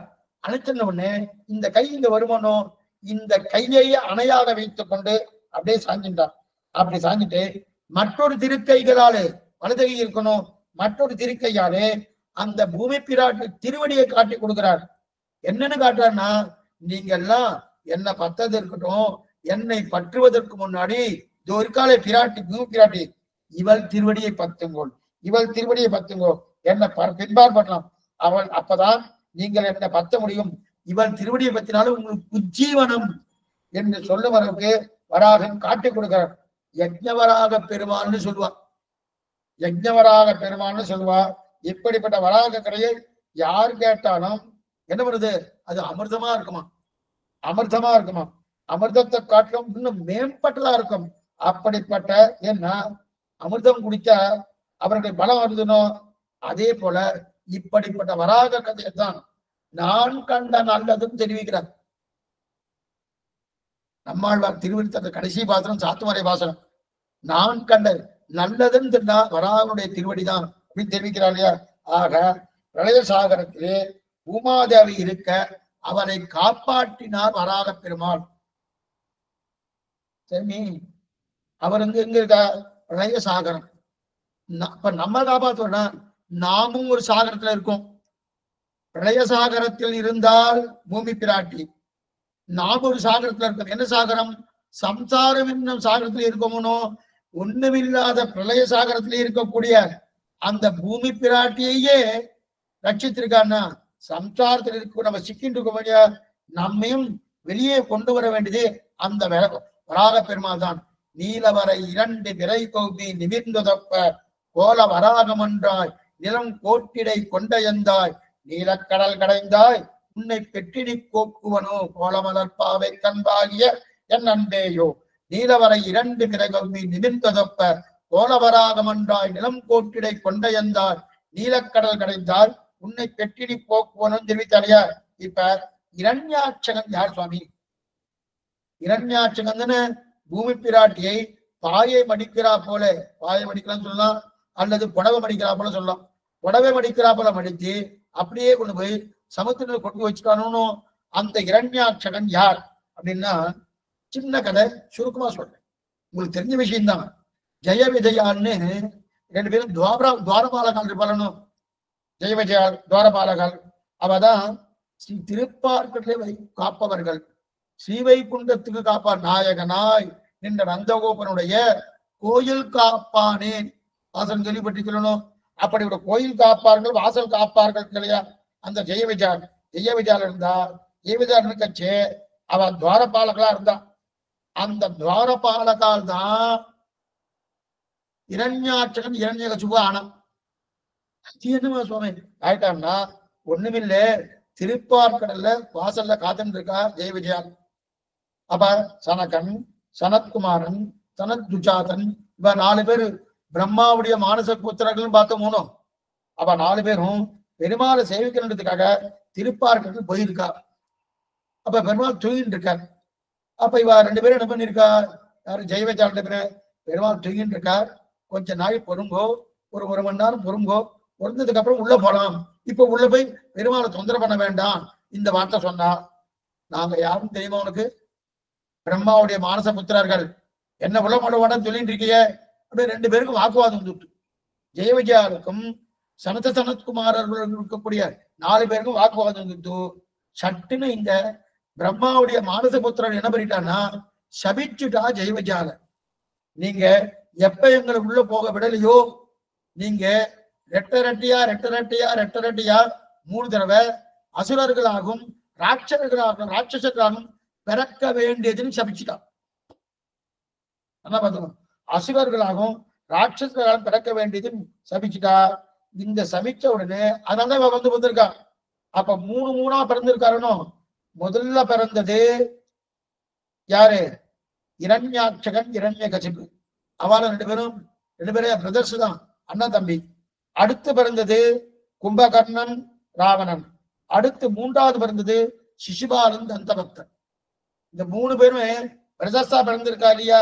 எதுக்கு சொல்ல வந்தனா, அப்ப 3 பிறவி அசுர ராட்சசா பிறந்தாலும் கடைசியில பெருமாள் திருவடியை பிடித்து கொண்டு அவெல்லாம் கேட்கிறான், ஜெய விஜயாலாம், நாங்க என்ன தப்பு பண்ணோம், இந்த மாதிரி என்ன சபிச்சாலே, சாபம் கொடுத்திருக்காளே, ஒரு தப்பும் பண்ணலையே, உம்மை ரட்சிக்கணுமோனோ, நீ தூங்கின்றிருந்தேன், தூங்கின்றிருக்க செய்தே உள்ள அனுப்பக்கூடாதுன்றது நிலை இருக்கணும். அதனாலதான் நான் அனுப்பலான் இருக்கேன். ஒண்ணும் கவலை வேண்டாம். அவளை ஆஸ்வாசப்படுத்தினார். முதல்ல ஆஸ்வாசப்படுத்தி, அதை ஒண்ணுமில்லை, நீங்க எப்ப சாபம் கிடைச்சிட்டோ நீங்க போகதான் போறேன். ஆனால் என் கையாலேயே என்ன பண்றேன், உங்களுக்கு மரணம் உண்டு. 3 தடவையும் என் கையால மரணம் உண்டு. 3வது பிறகு முடிஞ்ச உடனே என்னையே வந்து அடையலாம் அப்படின்னு சமாதானப்படுத்தினார். அதுல முதல் 2 பேர் தான் இரண்யாட்சகன், இரண்யகசிபு. முதல் 2 பேர் தான் இரண்யாட்சகன், இரண்யகசிபு. இரண்யாட்சகன் தான் வராகனாலே அழிக்கப்பட்டான். இரண்யாட்சகன் வராக பெருமாளால் அடிக்கப்பட்டான். இரண்யகசிபு நரசிம்ம பெருமாளாலே அடிக்கப்பட்டான். இந்த இரண்யாட்சகன் இருக்கானோ, இவனை நாராயணன் தான் கொண்டுட்டான் அப்படின்னு தெரிஞ்ச உடனே அவனுடைய தம்பி தான் இரண்யகசிபு. ரொம்ப கோபம் வந்துட்டு, ரொம்ப எங்களுடைய அண்ணாவை கொண்டுட்டாரன்னு சொல்லி அதெல்லாம் என்ன பண்ணா, நிறைய தபஸ் பண்ணி, நிறைய ஆண்டுகள் தபஸ் பண்ணி சாகாவனத்தை பெற்றான். இரண்யகசிபு பெற்றான். கடைசியில் அவனும் போய் சேர்ந்துட்டா வச்சுக்கோ. இதுக்கு என்ன, லோகத்துல இருக்கக்கூடிய அத்தனை பேரும் உஜ்ஜீவனை அடையணும்னாலே வராகனன் திருவிடை தாமரை பற்றுவதுதான். ஆக இந்த சரித்திரத்தை பார்த்துட்டோம். இப்ப வராக சரித்திரம் பார்த்தோம். இதற்கு முன்னாடி யாரு, கஷ்யப பிரஜாபதிக்கு யார் கொடுத்திருக்கா, உத்தாலகர், அதே போல பிரியவர்தன், உத்தாலகர் 2 பேர் வந்திருக்கானா. அந்த வம்சத்துல உத்தாலக வம்சத்துல பார்த்துட்டு இருக்கோம். அதற்கு முன்னாடி அவருடைய தகப்பனார், அந்த தகப்பனாருடைய சுவாயம்பு மனு தான் திட்டிக்க ஆரம்பிச்சு, எனக்கு வைப்பதற்கு பூமி இல்லையேன்னு கேட்க, அதற்கு மேற்கொண்டு வராக பெருமாள் அவதாரம் பண்ணி அந்த பூமியை கொண்டு போன இரண்யாட்சகனை சம்ஹாரம் பண்ணாரு. இது வரைக்கும் பார்க்கிறோம். இது வராக சரித்திரம். இப்ப அடுத்து நாம பார்க்க வேண்டியது கபிலருடைய சரித்திரம். எல்லாம் சுருக்கமா தான் பார்க்க போறோம். சந்தேகம் தான், மறுபடியும் எல்லாத்தையும் போட்டு கேட்கலாம். கபிலருடைய சரித்திரம். கபிலர் ஆச்சரியமான சரித்திரம். கபிலருடைய சரித்திரம் என்பது கபிலர் யார் சுவாமி? அவரும் பகவானுடைய அவதாரம் தான். எல்லாம் பார்த்துட்டு வந்தோமே, 25 அவதாரம் பார்த்து போனோம், அதுல இருந்து எடுக்க போறோம். அப்படி இருக்க செய்து அதுவும் பகவானுடைய அவதாரம் தான். அதாவது சுவாயம்பு மனு, இதை நீங்க விடவே விடாது. முதல்ல மனுக்கல்லே முதல் மனு சுவாயம்பு மனு. சுவாயம்பு மனுக்கும் சதரூபைக்கு கல்யாணம் எடுத்து, கல்யாணம் ஆனபடியாலே பிரியவர்தன் உத்தான பாதகன் 2 பேர் பிறந்திருக்கா. 3 பெண்களும் பிறந்தார். என்னென்ன பெண்கள்?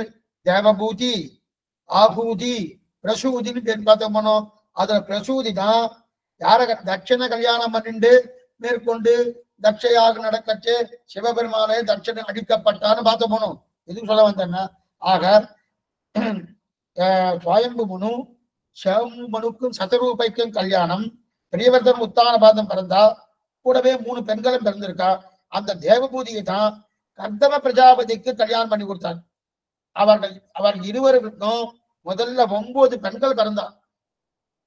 தட்டில பாருங்க. இப்ப இதுவரைக்கும் பார்த்த சரித்திரம் என்ன சரித்திரம்? சுவாயம்பு மனு சரித்திரம். சுவாயம்பு மனுடைய 9 பெண்கள் அவர் பாருங்க. ஒரே நிமிஷம். சுவாயம்பு மனு, பிரியவர்தன், உத்தானபாதன் 2 பேர் வந்திருக்கா. அந்த 2 பேர் பிறந்ததுல 3 பெண்களும் பிறந்திருக்கா. தேவபூதி, ஆபூதி. ஏன் இது மறுபடியும் திருப்பி சொல்லிட்டு இருக்கேன்னா, ஒரு நன்னா புரியணுக்கா சொல்லுங்க. தேவபூதி, ஆபூதி, பிரபூதின்னு சொல்லியிருக்கேன். சரி, இதுல தேவபூதிய கர்தம பிரஜாபதிக்கு கல்யாணம் ஆயிட்டா. அப்படின்னா மனு, எந்த மனு? அப்படிப்பட்ட மனு முதல் மனு இருக்கா இல்லையா, அந்த மனுவுடைய பொண்ணுதான் தேவபூதி. அந்த தேவபூதி கர்தம பிரஜாபதிக்கு கல்யாணம் பண்ணிட்டா. அந்த 2 பேருக்கும் 9 பெண்கள் பிறந்திருக்கு. அப்பனா சுவாயம்பு மனுடைய பேட்டின்னு சொல்லலாம். 9 பெண்கள் பிறந்திருக்கு. அந்த 9 பெண்களையும் 9 ரிஷிகளுக்கு கல்யாணம் பண்ணி கொடுத்துருக்காங்க. 9 பெண்களையும் 9 ரிஷிகளை கல்யாணம் கொடுத்துருக்காங்க. அதாவது 10 ரிஷிகளை பிரம்மா சிருஷ்டித்தான்னு பார்த்த போனோம். அதோடைய பேரெல்லாம் வேற பார்த்தோம். என்னென்ன பேரு? மரீஷிகி, அத்ரிகி, ஆங்கிரசௌ, புலஸ்தௌ, புலகா, பிருகு, பிருகு, வசிஷ்ட, தட்சஸ்ய, தசமஸ்ய, நந்த, நாரதகான்னு பார்த்த போனோம். அந்த 10 பேரு ரிஷிகள்ல 9 ரிஷிகளுக்கு இங்க யாருக்கு சதரூபி கர்தம பிரஜாபதிக்கும் தேவபூதிக்கும் பிறந்த 9 பெண்களை 9 ரிஷிகளுக்கு கல்யாணம் பண்ணி கொடுத்துட்டார். அங்க 10 ரிஷிகள் சொன்னீங்க சுவாமி. 10வது ரிஷி தான் நாரதர், நாரத மகரிஷி. அவர் தான் பிரம்மச்சாரி ஆச்சு, அவர் கல்யாணமே பண்ணிக்கலையே. இங்க 9 பெண்கள், அந்த 9 பெண்களை 9 ரிஷி, இதெல்லாம் பெரிய சரித்திரம். 9 ரிஷிகளுக்கு கல்யாணம் பண்ணி கொடுத்தார். கல்யாணம் பண்ண இருந்தாலும் இந்த தேவபூதிக்கு ஆசை தீராதபடியாலே என்ன பண்ணினான்னா, இல்ல எனக்கு எல்லாமே பிறந்த குழந்தைகள். தன்னுடைய பர்த்தாவை பார்த்து கேட்கிறார். பர்த்தா யாரு? கர்தம பிரஜாபதி. மறுபடியும் சொல்றேன், சுவாயம்பு மனுக்கு உத்தாலகர் பிரியவர்தன 2 பிள்ளைகள். அதே சுவாயம்பு மனுவுக்கு தேவபூதி, பிரசூதி, ஆபூதி 3 பெண்கள், 5 பேர் பிறந்திருக்கான். அதுல தேவபூதியை யாருக்கு கல்யாணம் பண்ணி கொடுத்தா? கர்தம பிரஜாபதிக்கு கல்யாணம் பண்ணி கொடுத்தா. கர்தம பிரஜாபதிக்கும் தேவபூதிக்கும் பிறந்த குழந்தைகள் 9 பெண் குழந்தைகள். அந்த 9 பெண் குழந்தைகளையும் 10 ரிஷிகளிலே 9 ரிஷிகளுக்கு கல்யாணம் பண்ணி கொடுத்துட்டா. கல்யாணம் பண்ணி முடிச்சதுக்கு அப்புறம் இவளுக்கு ஆசை தீரல. தேவபூதிக்கு தன்னுடைய பர்த்தாவான கர்தம பிரஜாபதிக்கு போய் கேட்கிறார், 9ம் நல்லா பெண்ணா பிறந்துட்டு ஒரு ஆண் குழந்தை பிறக்க வேண்டாமா? அது எனக்கு ஆசையா இருக்குன்னு. இந்த காமத்துல இத்தனை ஆசையா உனக்கு அப்படின்னு சொல்லிட்டு, யாரு உன்னை விட்டதுன்னு சொல்லிட்டு சரின்னு சொல்லி அதையும் பூர்த்தி பண்றார், அனுக்கிரகம் பண்றார். அனுக்கிரகம் பண்ண உடனே அப்போ ஒரு ஆண் குழந்தை பிறக்கிறது. அந்த ஆண் குழந்தை தான் கபிலாச்சாரி. புரியுதா? அந்த ஆண் குழந்தை தான் கபிலாச்சாரியர். அவர் அனுகிரகித்தாருனோ அந்த அனுகிரகம் தான் என்ன? அந்த கபிலாச்சாரி தன்னுடைய தாயாருக்கு உபதேசம் பண்றார். தன்னுடைய தாயாருக்கு உபதேசம் பண்ணக்கூடிய கபிலாச்சாரி. கபிலாச்சாரியம் பகவானுடைய அவதாரம் தான். கபில அவதாரம் இதெல்லாம் சகஸ்ரநாம பாஷ்யத்துல இதெல்லாம் உண்டு. சகஸ்ரநாம பாஷ்யத்துல பூர்ணமா இதை சொல்லப்பட்டிருக்கு. கபிலாச்சாரியரும் பகவானுடைய அவதாரம் தான். அதாவது இவர் யாருன்னா, மறுபடியும் சொல்றேன், சுவாயம்பு மனு, அவர் பெண்ணு தேவபூதி. அந்த தேவபூதிக்கும் கர்தம பிரஜாபதிக்கும் கல்யாணம் ஆயிடுச்சு. அதுல 9 பெண்கள் பிறந்திருக்கா. அந்த 9 பெண்களையும் 9 ரிஷிகளுக்கு கல்யாணம் பண்ணி கொடுத்தா. அதுல 10வது பிள்ளை தான் கபிலாச்சாரி. தெரியணும், 10வது பிள்ளை தான் கபிலாச்சாரின்னு தெரியாது. இக்கபிலர் சாங்கிய மதத்தை பிரவர்த்தகாச்சாரியர். சாங்கிய மதம்னு ஒரு மதம். சாங்கியான புத்தியை வைத்துக் கொண்டு இருக்கக்கூடிய மதம். அப்படின்னா புத்தியாலே நடத்தக்கூடிய மதம் சங்கியா மதம், சாங்கிய மதம்னு பேரு. அந்த சாங்கிய மதத்தை பிரவர்த்தனம் பண்ணினவர் கபிலர். கபிலருடைய சிறந்த போதனை எதுன்னா, ரொம்ப முக்கியம். ரொம்ப சுருக்கமா சொல்றேன், இதெல்லாம் ரொம்ப அதிகமா டைம் எடுத்துக்க வேண்டாம். ஏன்னா கபிலருடைய சிறந்த போதனை எதுன்னா, நம்முடைய சரீரத்தையும் ஆத்மாவையும் வேறுபடுத்தி பார்த்து தெரிஞ்சுவிட்டா விவேக ஞானம் இருந்தா முக்தி உறுதின்றார். நம்ம சம்பிரதாயத்துல என்னவோ அதே தான் சொல்றாரு. ஆனா கொஞ்சம் மாறுபட்டு இருக்கு, பின்னாடி சொல்றேன். கபிலருடைய நிலை என்னன்னா, சரீரத்தையும் ஆத்மாவையும் பிரித்து பார்க்கணும். இதுதான் என்னது? இதுதான் பகுத்தறிவு. இதுக்குதான் விவேக ஞானம்னு பேரு. விவேக ஞானம் அப்படின்னு சொன்னாலும் பகுத்தறிவு சொன்னாலும் 2 ஒண்ணு. பகுத்தறிவுன்னா கடவுளை நம்புகிறவன் முட்டாள், கடவுள் இல்லை என்று சொன்னா பகுத்தறிவானா அது பகுத்தறிவு கிடையாது. அது யாரோ மேடையில பேசலாமே தவிர அதெல்லாம் பகுத்தறிவு கிடையாது. பகுத்தறிவு எது? சரீரம் வேறு ஆத்மா வேறு பிரித்து பார்ப்பது. அந்த பிரித்து பார்க்கக்கூடிய அதான் விவேக ஞானம். அந்த விவேக ஞானம் இருந்தாலே உனக்கு முக்தி உறுதின்றார். இதுதான் அவர் கொடுத்த ஆச்சரியமான விவேகம். இதான் பகுத்தறிவு. பகுத்து அறிதல் பகுத்தறிவு. பகுத்தல்னா என்னது? உடலையும் ஆத்மாவையும் பகுத்தல். அதுதான் பகுத்தறிவு. உடலையும் ஆத்மாவையும் பிரிப்பது. அந்த பிரிக்கக்கூடிய தன்மைதான் பகுத்தறிவு. சரீரம் அழியும் விஷயம், ஆத்மா உயர்ந்தது, அழிவு இல்லாதது. ஆத்மா கழிவு இருக்கா? கிடையாது. சரீரம்னு சொன்னாலே சுவாமி 60, 70, 80, 90, 100 அதுக்கு மேல கிடையாது. அது தெரியாது, இன்னைக்கு ஒரு நாள் போறதுனோ. ஆனா ஆத்மாவுக்குத்தான் அழிவு கிடையாது, அறிவோடு கூடியது. அத்தனை அறிவு இருக்கு. அதான் பகுத்தறிவு. நாம் தப்பா புரிஞ்சுட்டு என்னன்னா, தெய்வம் இல்லைன்னு புரிஞ்சா பகுத்தறிவு நினைக்கிறோமோ, அது ரொம்ப தப்பு. தெய்வம் இல்லை அதான் பகுத்தறிவு நினைக்கிறோமோ, அது ரொம்ப தப்பு. அதான் மேடையில பேசுவோம், அது வேற விஷயம். எதுக்கு சொல்ல வந்தேன்னா அதான் பகுத்தறிவு. ஆகா இங்க யாரும், ஆனா இன்னைக்கு யாருமே நாஸ்திகவாதிகள் கிடையாது. இன்னைக்கு யாருமே நாஸ்திகவாதிகள் கிடையாது. இல்லையா சுவாமி, நிறைய பேர் நாஸ்திகம் பேசிட்டு இருக்காரு சுவாமி, அவ்வளவுதான் பேசுறாருன்னா, நிறைய பேர் இருக்காருன்னா இருக்கிறா போல சொல்லிக்கிறா, உண்மையில அவன் நாஸ்திகம் கிடையாது. உள்ளுக்குள்ள சகஸ்ரநாமம் பாராயணம் நடந்துட்டு இருக்கும், உள்ளுக்குள்ள யாரையாவது பிராமணால கூப்பிட்டு தானம் கொடுப்பா, இதெல்லாம் நடந்துட்டுதான் இருக்கும். ஆனா வெளியில தெரியாது. ஆனா பேருக்கு என்னன்னா நாங்கெல்லாம் நாஸ்திகவாதி, கடவுளை நம்பாதவர்கள் அப்படின்னா. மதச்சார்பற்றது, இது ஒரு சப்தத்தை போட்டுருவான், மதச்சார்பற்றது அப்படிலாம் ஒண்ணும் கிடையாது. எல்லாருக்கும் எல்லாமே உண்டு. ஆனா அவ வெளியில என்னவோ பார்க்கணும், என்னவோ கேட்கணும், மக்களுடைய நன்மதிப்பை பெறணும்னு. மக்கள் அப்படிப்பட்ட மக்கள் கிடையாது. எந்த மக்களா இருந்தாலும் சனாதன தர்மத்துக்கு அடிபட்டு தான் இருக்கட்டும். அப்படி இருக்கச்சே நாஸ்திகவாதத்தை ஒருத்தரும் பேசுறது கிடையாது. ஆனா பேசவா இருக்காருன்னா ஆஸ்திகம் தான் எல்லாம் பேசுறான், உள்ளுக்குள்ள இருக்கு, உள்ளுக்குள்ள இருக்கு. ஆனா ஆஸ்திகம்னா என்ன தெரியுமா, கடவுளை நம்புறவன் ஆஸ்திகன் கிடையாது. என்ன புரிஞ்சுக்கோ, சாஸ்திரத்தை நம்பவன். ஏன்னா கடவுள் நம்புறன்னா, கடவுளை நமக்கு தெரியாத பிரம்மம் பிரம்மம்னு சொல்லிட்டு இருக்கோம். சொல்லிட்டு இருக்கச்சே பிரம்மம் பிரத்யட்சமா நான் சேவிக்க முடியாதா? முடியாது. சாயங்காலம் தான் நம்ம பிரச்சத்தாலோ அனுமானத்தாலோ பிரம்மத்தை ஸ்தாபிக்க முடியுமா? ஸ்தாபிக்கவே முடியாது. சப்தம் ஒண்ணுதான் ஸ்தாபிக்க முடியும். அப்ப சப்த பிரமாணம் எது? வேதம். அந்த வேதத்தால ஸ்தாபிக்க முடியுமே தவிர அவ பிரம்மத்தை அனுமானத்தாலோ பிரத்யட்சத்தாலோ ஸ்தாபிக்க முடியாது. ஆனா அந்த வேதத்தை யார் நம்புகிறானோ அவன் ஆஸ்திகன். அந்த ஆஸ்திகன் இருக்கு இல்லையா? ஆக வேதத்தை ஒத்துக்கொள்ளணும், வேதம் இருக்கு அதுதான் பிரமாணம் என்று யார் தெரிஞ்சு கொள்கிறானோ அவன் ஆஸ்திகவாதி. ஏன்னா நாம் பிரம்மத்தை நேரே பார்த்ததே கிடையாது. எங்க பார்த்திருக்கோம்? பார்த்ததே கிடையாது. வேதத்தின் மூலமாக தான் பெருமாளை பார்க்க முடியும். வேதம் சொல்லித்து ஊற்றமுடையாய் பெரியாய் உலகமில் தோற்றமாய் நின்ற சுடரே துயிலடாய். ஆழ்வார் திருப்பாவில தெரிவிக்கிறாரே ஆண்டாள். இது சொல்ல வந்தனா, பிரமாணமய வேதத்துக்கு அதீனப்பட்டவன் தான் பகவான். வேதைக்கு சமகத்தியம் என்று சொல்லிக்கிறது. வேதைச்ச சர்வேகி அகமேவ வேத்யகா மின்னுருவாய் முன்னுருவில் வேதம் நான்காய். ஆழ்வார் திருநெடுந்தாள் தெரிவிக்கிறாரோ? அப்படி இருக்கச்சே வேதத்துக்கு அதீனப்பட்டவன் தான் பகவான். ஆக சாங்கிய மதத்தை பரப்பியவர் யாரு? கபிலாச்சாரியர்னு பேரு. அவர் தான் பிரவர்த்தனம் உருவாக்கியவர். அவர் தான் பிரவர்த்தனம் பண்ணி சரீரம் வேறு ஆத்மா வேறு புரிஞ்சு கொண்டு பகவானுக்கு ஆச்சரியமான விஷயம். கபிலனுடைய உபதேசம் ரொம்ப நல்லா இருக்கும்.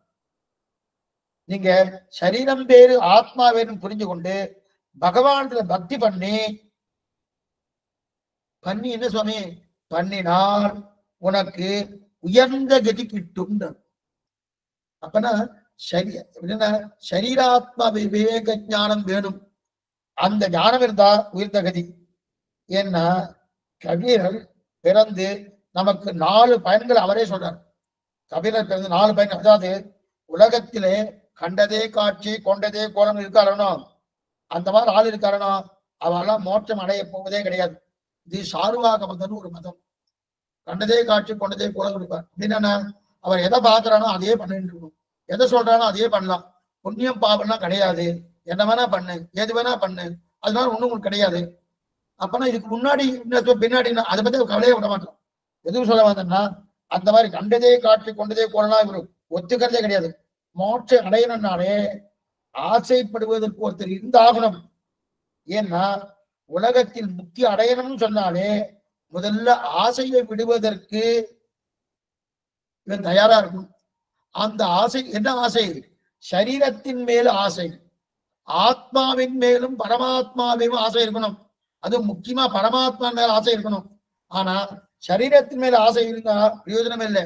அதத்தான் சரீராத்மா விவேக ஞானம்னு பேரு. அப்ப அப்படிப்பட்ட நிலையத்தான் கபிலாச்சாரி தெரிவிக்கிறார். 4 விஷயம் தெரிவிக்கிறார். யாரை பார்த்தாலும் நீங்க மோட்சம் போகணும், அதைத்தான் முதல்ல சொல்லுவாராம். யாரை பார்த்தாலும் நீங்க மோட்சம் போகணும், நீங்க மோட்சம் போகணும்னு சொல்லுவார். இப்ப உபன்யாசத்துல அடி இதை சொன்ன இன்னைக்கு வரவா கூட வரமாட்டோம். நீங்க மோட்சம் போகணும், இங்க இருக்கப்படாது, மோட்சம் போகணும், இங்க இருக்கப்படாது, மோட்சம் போகணும்னா சுவாமி நாங்க இங்க இருந்து கொஞ்சம் ஆனந்தமா இருக்கணும்னு என்னென்ன உண்டு அதை பார்க்கணும்னு நினைச்சிட்டு இருக்கோம்.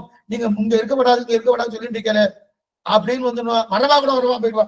ஆனா இதைத்தான் கபிலாச்சாரியர் தெரிவிக்கிறார். இங்கே இது எங்கன்னா இது இருள் தருவா ஞானம். இங்க வேண்டாம், இங்க இருக்க வேண்டாம், இருக்க வேண்டாம், மோட்சத்துக்கு போகணும், மோட்சத்துக்கு போகணும் அப்படின்னு தெரிவிக்கிறார். இது சொல்ல வேண்டும்னா அப்படிப்பட்ட நிலையை தான் தெரிவிக்கிறார். 4 விஷயத்தை தெரிவிக்கிறார். யாரு? கபிலாச்சாரி. 1 இல்ல 2 இல்ல 4. ஏன்னா அந்த 4 உங்களுக்கு மோட்சம் கொடுக்காம ஒண்ணு வேண்டாம். நானே இப்ப கேட்டு இருக்கணும். கிட்டத்தட்ட 10 காலட்சம் மேல ஆயிடுத்து, பாகவதம் ஆயிடுத்து. உடனே கண்ணன் பெருமான் வந்து ஓஹோ நீங்க நல்லா கேட்டு இருக்கேன், 10 காலட்சம் மேல ஆயிடுத்து, உங்களுக்கு ஒரு 8 பேருக்கு காலட்சேபத்துக்கு கேட்டபடியாலே உங்களுக்கு மோட்சத்தை கொடுக்கலான் இருக்கேன், வரையலாம் அப்படின்னு கூப்பிட்டா முதலாளியும் கிளம்பிடுவேன். எங்க கிளம்புவேன்? மோட்சத்துக்கு கிளம்ப மாட்டேன் சுவாமி, தெரியாதனமா காலட்சேபம் பண்ணிட்டேன், நீ விலகிக்கிறேன் அப்படின்னு விலகிடுவேன். நாம அத்தனை பேரும் அந்த நிலையில தான் இருந்துட்டு இருக்கோம் மோட்சத்துக்கு. ஆனா பக்தால் பக்தால் சொல்லிப்போம், அடியே சொல்லிக்கிறேன், பக்தால் பக்தான் சொல்லிக்கிறோமே தவிர அந்த பக்தனுக்கு தகுந்தவா நடந்துக்கிறோம்னா தெரியல. எதுக்கு சொல்ல வந்தேன்னா, ஆனா கபிலாச்சாரி என்ன தெரிவிக்கிறேன்னா மோட்சம் போவதுதான் என்னுடைய கொள்கை. இங்க இருள் தருமா ஞானம் இங்க இருக்கப்படாதுன்றத. ஏன்னா 2வது நமக்கெல்லாம் என்ன சொல்லுவோம், சுவாமி என்ன சுவாமி கடைசியில மோட்சம் போகலாம் சுவாமி, எனக்கு குழந்தை இருக்கு, பாரியா இருக்கா, அதுக்கு மேல பேத்தி இருக்கு, பேரன் இருக்கு, அவருக்கெல்லாம் கல்யாணம் பண்ணணும், அதுக்கு மேல எள்ளு பேத்தி வரைக்கும் போகணும், கொள்ளு பேத்தி வரைக்கும் போகணும், அது வரைக்கும் போகணும் சொல்லிட்டு காரணம். இதெல்லாம் நம்ம சொல்றது. ஆனா கபிலாச்சாரம் அப்படி இல்லை, உடனே போகணும் தெரிவிக்கிறாளையா. யாருக்கும் மோட்சத்துல போறது ஆசை இல்லைன்னு சொல்ல முடியாது. ஆசை இருக்கு, கடைசியில போய்க்கிறோம்.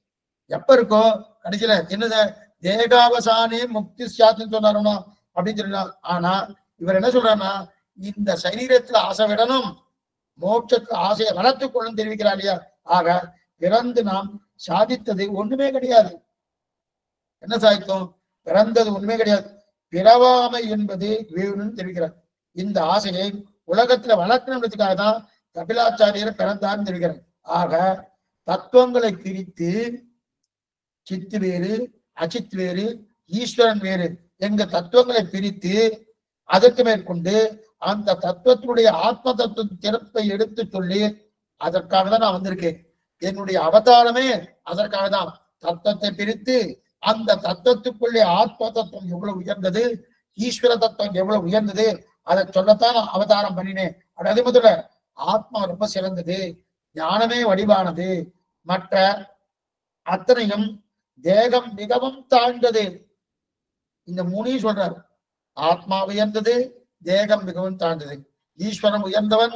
அது மட்டுமல்ல, நாம் இந்த லோகத்தில் இருக்கப்படாத இந்த 3 சொல்லிட்டு 4வதாக ஆத்மாவின் உயர்ந்த கதியான ஸ்ரீவைகுண்ட பிராப்தி, அந்த ஸ்ரீவைகுண்ட பிராப்தி செல்வதுதான் ரொம்ப முக்கியம். ஆனா அதுக்கு ஆள் குறைஞ்சு போயிட்டு, அந்த மாதிரி சொல்றவா ஆள் குறைஞ்சு போயிடுத்து.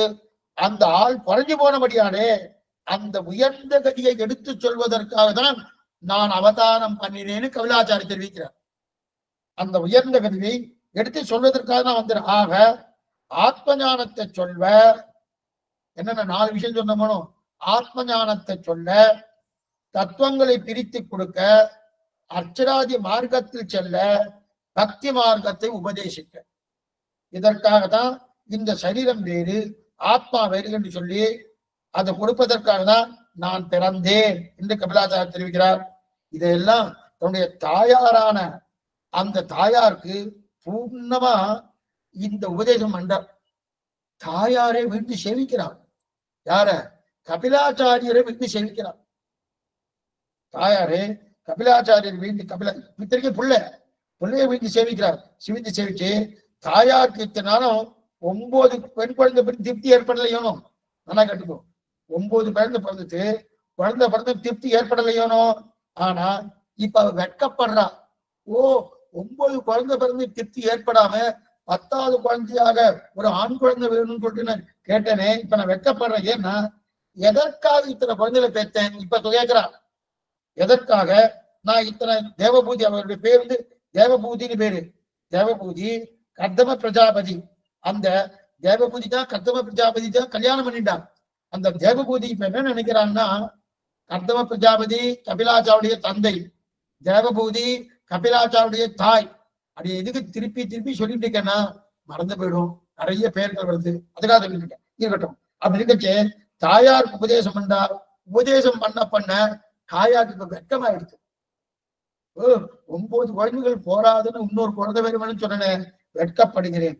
அது மட்டும் இல்ல, இத்தனை நாள் இந்த மாதிரி இருந்திருந்தேனே, இனி இங்க இருக்கப்படாது, இனி இப்படி இருக்கப்படாது, இனி இந்த சம்சாரத்தில் ஆசை இல்லை. யார் சொல்றா? தேவபூதி இந்த வார்த்தை சொல்றான். கபிலாச்சாருடைய உபதேசத்தை கேட்டு தேவபூதி இந்த வார்த்தை சொல்றான். இனி சம்சாரத்தில் ஆசை இல்லை, நான் உன்னுடைய உபதேசம் கேட்டுத்தான் திரும்பியாகணும். தர்மம் அறிந்த நீரே எனக்கு நன்னா உபதேசிக்கும் உபதேசம். நீர் பிள்ளையா இருந்தாலும் நீ சொல்றதை நான் கேட்டுக்கிறேன். யார் சொல்றா? தேவபூதி கபிலாச்சாரிய சொல்றார். சொல்றார், உன்னிடத்தில் கேட்டுக்கொள்வதில் எனக்கு பரம திருப்தியா இருக்கு. நீ சொல்லும் உபதேசம்னா எப்படி இருக்கு தெரியுமா? பெரிய கோடாரி இருக்கணும், அந்த கோடாரி வைத்துக் கொண்டு மரத்தை வெட்டுமா போலே என்னுடைய பிறவி என்னும் மரத்தை உன்னுடைய உபதேசமான கோடாரியை வைத்துக் கொண்டுதான் வெட்டியாகும். என்னமா எக்ஸாம்பிள் சொல்லியிருக்கா பாருங்க. பெரிய கோடாரியை வைத்துக் கொண்டு மரத்தை வெட்டுறோம். அதே கோடாரி எது?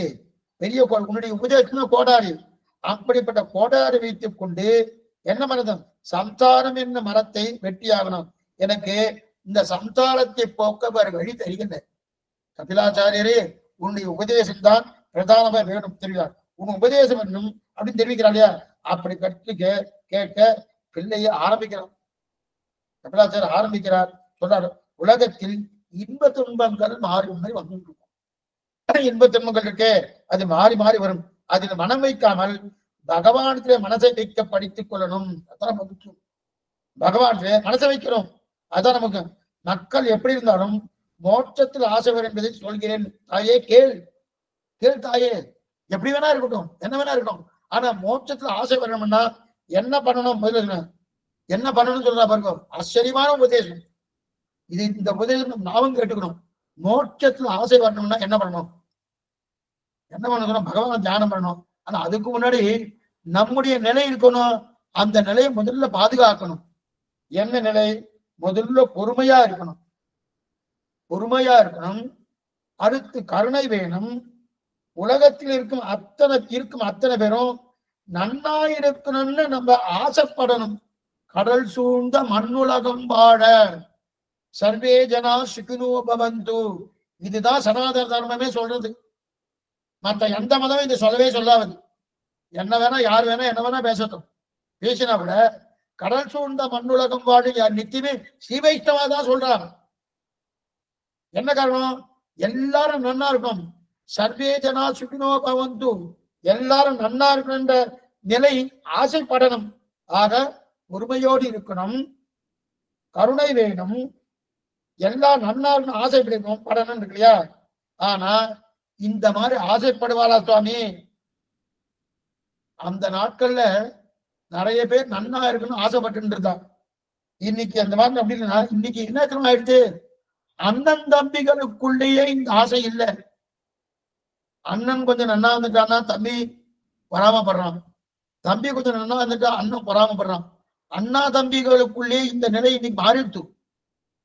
எல்லாரும் நன்னா இருக்கும் என்ற எண்ணம் ஏற்படணும். அந்த எண்ணம் ஏற்பட்டபடியால் தான் சுவாமி எம்பெருமானார் என்ன பண்ணார்? சர்மஸ்லோகார்த்தத்தை வெளியிட்டருளினார். ஏன்? நாம் நரகத்துக்கு போனாலும் பரவாயில்லை, இதை கேட்ட அத்தனை பேரும் மோட்சத்துக்கு போவாரணும். இந்த எண்ணம் யாருக்கு? சுவாமி எம்பெருமானார் ஒருத்தருக்கு உண்டு இல்லையா? அந்த எண்ணத்தை வளர்த்துக் கொள்ளணும். கபிலாச்சாரி தெரிவிக்கிறார், அந்த எண்ணத்தை வளர்த்துக் கொள்ளணும். அதான் இருக்கிறார். இன்னைக்கு ரொம்ப குறைஞ்சு போயிடுச்சு. ஏன்னா யார் சொன்னாலும் நன்னா இருக்கணும்னு சொன்னாலே அவன் நன்னா இருக்கானே, நன்னா இருக்கானே. ஆனா ரெண்டாவது, இன்னைக்கு ஆசீர்வாதம் பண்றா பாருங்க. சில பேர்லாம் குழந்தைகள் ஆசீர்வாதம் பண்றா, யாரோ பெரியவாள் ஆசீர்வாதம் பண்றா. அது நிஜமாவே ஆசீர்வாதம் பண்றாளான்னு சந்தேகம் தான். ஏன்னா இவன் இப்படி வந்துட்டானே, இவன் இந்த மாதிரி போயிட்டானே என்கிற உள்ளுக்குள்ள இருந்துட்டு நன்னாரு சில பேர் இப்படி எல்லாம் பேசுவாங்க, ரொம்ப தவறானது, அதெல்லாம் இருக்கவே கூடாது. கபிலாச்சாரியர் அந்த இதுதான் மணவாளமாவில் தெரிவிக்கிற ஆர்த்தி பிரபந்தத்துல, தென்னரங்கர் சீரருளுக்கு கிழக்காக பெற்றோம், திருவரங்கம் திருப்பதியை இருப்பாக பெற்றோம். அதுல கடைசியில தெரிவிக்கிறார், பிறர் மினுக்கும் பொறாமையுள்ளா பெருமையும் பெற்றோமே. இன்னொருத்தரை பார்த்து அவன் மினுக்கின்று இருக்கான், ஓ இப்படி இருக்கானே, அந்த பொறாமையை விட்டோம். சொல்றது யார்? மணவாளம் தெரிவிக்கிறார். அது ஏன்னா இன்னொருத்தர் வாழ்ந்துட்டாலே கண்டு பொறாமைப்படாது, கண்டு பொறாம நன்னா இருக்கணும். ஏன்னா நீ நன்னா இருக்கணும், அவ நன்னா இருக்கணும் மன்னியாச்சுன்னா தெய்வமே உன்னை நன்னா இருக்கும்படி வைக்கும். இன்னும் கேட்டா பகைவருக்கு நன்மை அளிப்பதுதான் சனாதன தர்மத்தின் பிரதான பிரதி தந்திரம். பகைவர்களுக்கே யாருக்கு இதைத்தான் ராமன் தெரிவிக்கிறான். யாருக்கு தெரிவிக்கிறான்? ஹனுமான் தெரிவிக்கிறான், சுக்ரீவன் தெரிவிக்கிறான். பகைவரா இருந்தாலும் இந்த பகைவர்களுக்கு நன்மையைத்தான் நம்ம பிரார்த்திக்கணும். ஓ இந்த மாதிரி பகைவனா இருக்கானே, அவனே இந்த மாதிரி போயிடுறானே, இது எப்பெருமானா தெரிவிக்கிறான். ஏன்னா மதவாதிகள் சில பேர் என்ன சொல்றா, எல்லாம் பொய், பிரம்மம் உண்டே சத்தியம் சொல்றாரோ, ஏன் இந்த மாதிரிலாம் பேசிட்டு இருக்கா, பேசிட்டு கூறத்தாழ்வான் ஓன்னு சத்தம் போடுறாங்க. அப்ப எம்பெருமானார் தெரிவிக்கிறாங்க, ஆழ்வீர் இந்த மாதிரி பண்ணாத, அவனுக்கு இந்த மாதிரி சுபாவம் வரட்டும் அப்படின்னு பகவான பிரார்த்தனை பண்ணு. அவனுக்கு ஏன் இந்த மாதிரி சுபாவம் வந்துட்டு, ஏதோ அவனுடைய கர்மா இந்த வந்துட்டுமே பிரார்த்தி தெரிவிக்கிறான் இல்லையா, எதுவும் சொல்லவன. அப்ப இதுல என்ன இருக்கிறது, பிறர்மினுக்கும் பொறாமை இல்லா பெருமையும் பெற்றோம் என்ன, உன்னை அந்த மாதிரி நினைச்சா உன்னையும் தெய்வம் நன்னா வாழ வைக்கும் தெரிவிக்கிறார்கள். இந்த மாதிரி நினைப்பதே கிடையாது. இதற்கு சௌகார்த்தம்னு பேரு, ஈஸ்வரஸ்ய சௌகார்த்தம். அப்படின்னா சௌகார்த்தம்னா எல்லாரும் நன்னா இருக்கணும், இன்னார் இணையாருங்கிற வாசி இல்லாமல் எல்லாரும் நன்னா இருக்குன்னு நினைக்கிறவனோ, அனைவரும் நன்னா இருக்குன்ற ஆசை யாருக்கு, நமக்கு விரோதிகளே இருக்கப்படாது சுவாமி. சுவாமி அது என்னமா சுவாமி, விரோதிகள் இல்லாம இருப்பாரா? நான் நன்னா வந்திருக்கேன் சுவாமி, சாஸ்திர பிரகாரம் வந்திருக்கேன், ஒரு ஆச்சாரனை முன்னிட்டு கொண்டு வந்திருக்கேன், ஆனா பக்கத்துல இருக்க வீட்டுக்காரர் என்ன பண்றாருன்னா, இப்ப இப்படி வந்துட்டானேன்னு அவர் விரோதியா பாக்குறாருன்னா பார்த்துட்டு போட்டோம், நீ விரோதிக்காத. அவர் விரோதித்தாலும் நீ விரோதிக்காத. இப்ப பகவான் யாரையும் சமூகம் சர்வபூதேஷம் தெரிவிக்கிறார் கீதையில. நான் எல்லாரையும் சமமாதான் பாக்குறேன்னார், ஆனா பகவான நிறைய பேர் எதிரியா பாக்குறாள். அப்ப அவர் எதிரியா பாக்குறதுனால அப்ப அவரே எதிரியா பாக்குறாரா? கிடையாது. அவரே எதிரியா பாக்குறாரு. கருத்தை பிழைப்பித்து கஞ்சன் வயிற்றில் நெருப்பண்டன் என்ற நிலமாலே. கம்சனை கொல்றதுக்கு முன்னாடி கூட ஏதாவது கொஞ்சமாவது உள்ளுக்குள்ள இருக்கா? இரண்ய கசிவு அதே நாடுதான். எதுக்கு சொல்ல வந்த, இது பகவானுக்கு உண்டான தன்மை உண்டு. அந்த மாதிரி விரோதிகளே ஏற்படாது. மனசு எப்போதும் சமாதானம் அடைந்து இருக்கணும், அதான் ரொம்ப முக்கியம். ஒரு சாட்டிஸ்பாக்சன் இருக்கணும். அந்த சமாதானம் இல்லைனால பிரயோஜனமே இல்லை. எந்த விஷயமா இருந்தாலும் இப்படி பண்ணிட்டாரா அந்த நிலை இருக்கணும், சமாதானம். அது மட்டும் சாதுக்களோடு இருக்கணும், சத்துவகுணத்தோடு வளரணும். சாதுக்கள்னா என்னது? சாது சாதுனா அப்படியே பயந்துட்டே இருக்கலாம், அவாளெல்லாம் சாது. நேற்று கூட பார்த்தோம், சாதுனாலே சாஸ்திர சம்மதத்தின்படி இருந்து அதன்படி அனுஷ்டான ஆச்சாரத்தோடு இருக்காவா சாதுன்னு பேரு. அந்த சாதுக்களோடு சகவாசம் இருக்கணும். இவர் எப்படி இருக்கணும்? சத்துவகுணத்தோடு வளரணும். அது மட்டும் இல்ல, பகவானத்துல பக்தியோடு இருக்கணும், அது ரொம்ப முக்கியம். அதெல்லாம் இருக்கு சுவாமி. பகவான முகத்தை திருப்பிக்கிறார், அத்வேஷம், அது பிரயோஜனம் இல்ல. பகவானத்துல பக்தியோடு இருக்கணும். மற்ற உறவுக்காரர்களை விட என்னை உறவின் தான் முக்கியம். நல்ல பதத்தால் மனைவாழ்வார் கொண்ட வேண்டீர் மக்களே. மற்ற உறவுக்காரர்களை காட்டிலும் பகவான் தான் உறவு. மாதா நாராயணகா, பிதா நாராயணகா, பிராதா நாராயணகா, சர்வம் சுகிருது நாராயணகா, சேலே கண்ணியரும் பெரும் செல்வமும் நன்மக்களும் மேலாய் தாய் தந்தையும் அவரே. ஆழ்வார் தெரிவித்தவர எல்லா உறவும் ஸ்ரீமன் நாராயணன் அப்படின்னு இருக்கிறோமோ அது ஏற்றுக்கணும். நாம் பண்ற செயல்கள்லாம் ரொம்ப முக்கியம். என்னன்னா, நான் ஏதோ பண்ணிடணும், பண்ற செயல்லாம் நான் பண்ணல, பெருமாள் தான் பண்ணி வைத்தான் என்கிற எண்ணம் அப்படி இருக்கணும். அந்த எண்ணம் உண்மையா இருக்கணும், அந்த எண்ணத்தோடு செய்பவனா இருக்கணும். அதனால்தான் நாம சங்கல்பம் பண்ணும் போது பகவத் ஆக்ஞா பகவத் கைங்கரிய ரூபம்னு நம்ம சங்கல்பம் பண்றோம். நான் பண்ற மாதிரி பண்றதே இல்லை. கைங்கரிய புத்தியே தான். அவனுடைய ஆசைக்காக, அவனுடைய திருப்திக்காக, அவனுடைய நிலையை பொருட்டு அவனுக்கே பண்றேன். அதைத்தான் தெரிவிக்கிறார். அதான் இருக்கா. ஆக இந்த மாதிரி யார் பண்றானோ அவன் என்னுடைய கதையில கேட்ப. இந்த மாதிரி யாரோ ஒரு பாகவதா இருப்பாரனோ, ஸ்ரீ வைஷ்ணவா இருப்பாரனோ, அந்த ஸ்ரீ வைஷ்ணவா இருப்பாரனோ, அந்த ஸ்ரீ வைஷ்ணவனுடைய கதையை கேட்கறது ஆசை இருக்கணும். என் கதையை கேட்கறது ஆசை இருக்கணும். யார் சொல்றார்? பகவான் சொல்றார். என் கதையை கேட்கறது ஆசை இருக்கணும், அந்த ஸ்ரீ வைஷ்ணவனுடைய கதையை கேட்கறது ஆசை இருக்கணும். இந்த 10 அடையாளம் இருந்துட்டா நாம எல்லாரும் பக்தர்கள். இந்த 10 அடையாளம் இருக்கணும். இந்த 10 அடையாளம் இருந்துட்டா என்ன ஆகுது? நாம அத்தனை பேரும் பக்தர்கள் தெரிவிக்கிறாங்க. ஆனா இது வருமானா வரும். எப்படி சாமி வரும்? சாது சமாகம் இருக்கணும், பாகவதாலோடு கலந்து இருக்கணும். இதைத்தான் கபிலாச்சார உபதேசம் பண்ற. பாகவதாலோட இன்னைக்குமே பகவத் சம்பந்தத்தை காட்டிலும் பாகவத சம்பந்தம். பகவத் சம்பந்தம் வேண்டாம்னு அடி சொல்லல. பாகவத சம்பந்தம் இருந்தாலே நீ தப்பி போவதற்குண்டான வாய்ப்பே கிடையாது. பகவத் சம்பந்தம் இருந்தாலும் தப்பி போவதற்குண்டான வாய்ப்பு உண்டு. ஏன்னா அவர் கொஞ்சம் உதாசீனப்படுத்துவர் தான் பகவான். அதான் தப்பா பண்ண வச்சுக்க, உடனே முதுக தட்டி போகாத இப்படி வா அப்படின்னு சொல்லுவாரான்னா சொல்ல மாட்டார், பேசாம இருப்பார். அதே பாகவதா இருந்தா, சுவாமி தப்பு பண்றீர், ஏங்க போறீர், அது தவறு கிடையாது. ரெண்டாவது தப்பே பண்ண மாட்டார். ஏன் பண்ண மாட்டான்னா அவ பண்றதை பார்த்து இவர் பண்ணிட்டு இருக்காரு. அந்த தீவைத்துவம் பண்றதை பார்த்து இவர் பண்ணிட்டு இருக்காரோ, அந்த தீவைத்துவம் தவறே கிடையாது. அதே தான் இவர் திருப்பி பண்ணிட்டு இருப்பார். பேச கேட்க கண்டாலும் தெரிவிக்கிறாரு. அந்த மாதிரி கட்சிது. அப்ப இந்த 10 அடையாளங்கள் யாருக்கு இருக்கோ அவரவர்கள் ஆத்ம சோதனை பண்ணிக்கணும். இது நம்மகிட்ட இருக்கா இருக்கா இருக்கான்னு பண்ணிக்கணும். ஏன்னா நாமே பரீட்சை பண்ணி பார்த்துக்க வேண்டியது. இதுக்கு சொல்ல வந்து ஆக பொறுமை வேணும். மறுபடியும் சொல்றேன், பொறுமை வேணும், கருணை வேணும், எல்லாரும் நன்னா இருக்கிற மனசு வேணும், விரோதிகளே இருக்கப்படாது. அந்த மாதிரி கிடையாது. சொன்ன என்னுடைய எண்ணத்தால் விரோதிகள் இருக்கப்படாது, அவர்களுடைய எண்ணத்தால் அல்ல. அவ விரோதிக்கலாம், நான் விரோதிக்கிறோம். விரோதிகள் இருக்கப்படாது. மனசு சமாதானத்தோடு இருக்கணும், சாதுக்களோக இருக்கணும். நாம் செய்யும் காரியங்கள் நாம் செய்பவல்ல, பகவான் தான் பண்ணி வைக்கிறான் என்கிற எண்ணம் இருக்கணும். பகவானிடத்திலே வாயினால் பாடி மனத்தினால் சிந்திக்க தூமலர் தூவி தொழுது என்கிற பக்தி இருக்கணும். பக்தி இருக்கும். கடைசியாக நம் பந்துக்கள் என்பதை விட பகவானின் உறவு, இதுதான் ஏற்றுக்கொள்ளுங்க. ஏன்னா நல்லா பார்த்துக்கோ, நம் பந்துக்கள் ஒண்ணுமே வேண்டாம். இதை சொன்னா நல்லா புரியும். பாரியா இருக்கா, பர்த்தா இருக்கா. இப்ப பர்த்தாவை பர்த்தான்னு பார்க்கணுமா? நல்லா பார்த்துக்கோ. பாரியாவை பாரியான்னு பார்க்கணும்னா அதை விட என்னன்னா, இவர் இந்த பாரியா என்னுடைய சுவாமிக்கு உறவு அப்படின்னு பார்த்தா ரொம்ப ரசிக்கும், ரொம்ப ரசிக்கும். இந்த பர்த்தா என்னுடைய சுவாமிக்கு உறவு அப்படின்னு பார்த்தா ரொம்ப ரசிக்கும். இல்லையா சுவாமி?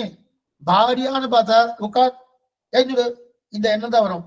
அதே பர்த்தான்னு பார்த்தா அவர் சொன்னது கேட்கணும், கை கட்டணுமே, உட்காரணுமே அப்படின்னா அந்த காலத்துல. இன்னைக்கு மாறி இருக்கலாம், இன்னைக்கு மாற்றமே இருந்திருக்கலாம், அதை அடைய சொல்லல. அந்த காலத்துல எப்படி இருந்தா அதை சொல்லிட்டு இருக்காங்க. இப்படி இருக்கணுமே அப்படின்னு சொல்றாங்க. இந்த ரெண்டுமே தேவையில்லை, ரெண்டுமே சாஸ்திர சம்மதமே கிடையாது. சாஸ்திரனா பாரியா பர்த்தா ரெண்டு பேருமே பகவானுடைய சொத்து, நாம இருவருமே பிரம்மத்துக்காக இருக்கோம் என்கிற எண்ணம் இருக்கணும். அந்த அதுதான் உறவு. உறவு யாரு?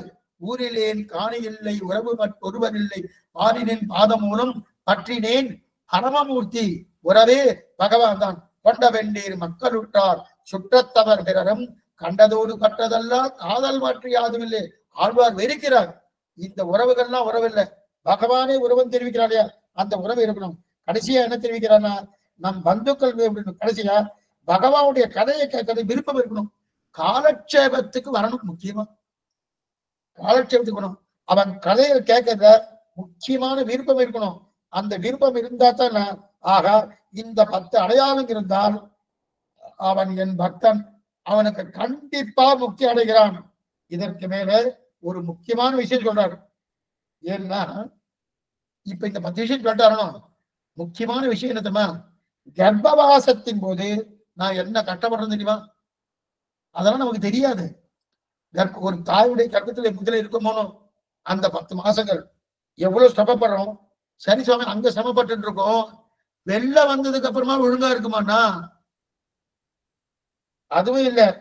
வெளியில ஆனந்தமா வருமாண்ணா? கட்டப்பட்டுன்னு தான் வெளில வரும். வெளில வரும்போது முதல்ல அழுகைதான், சிரிப்பெல்லாம் கிடையாது. அங்க ஏதோ சத்தம் வந்தா போறோம், ஆனா அந்த சத்தம் சிரிக்கலாமானோ? சிரிப்பு கிடையாது. ஓ, நான் லோகத்துக்கு வந்துட்டேன், இனிமே நான் ராஜ்ய பரிபாலம் பண்ண போறேன், நல்லா ஆள போறேன், நல்லா அனுபவிக்க போறேன் இந்த சரீரத்தை வைத்துக் கொண்டு அப்படின்னு சிரிக்கிறானா? ஒண்ணுமே கிடையாது. அழுக.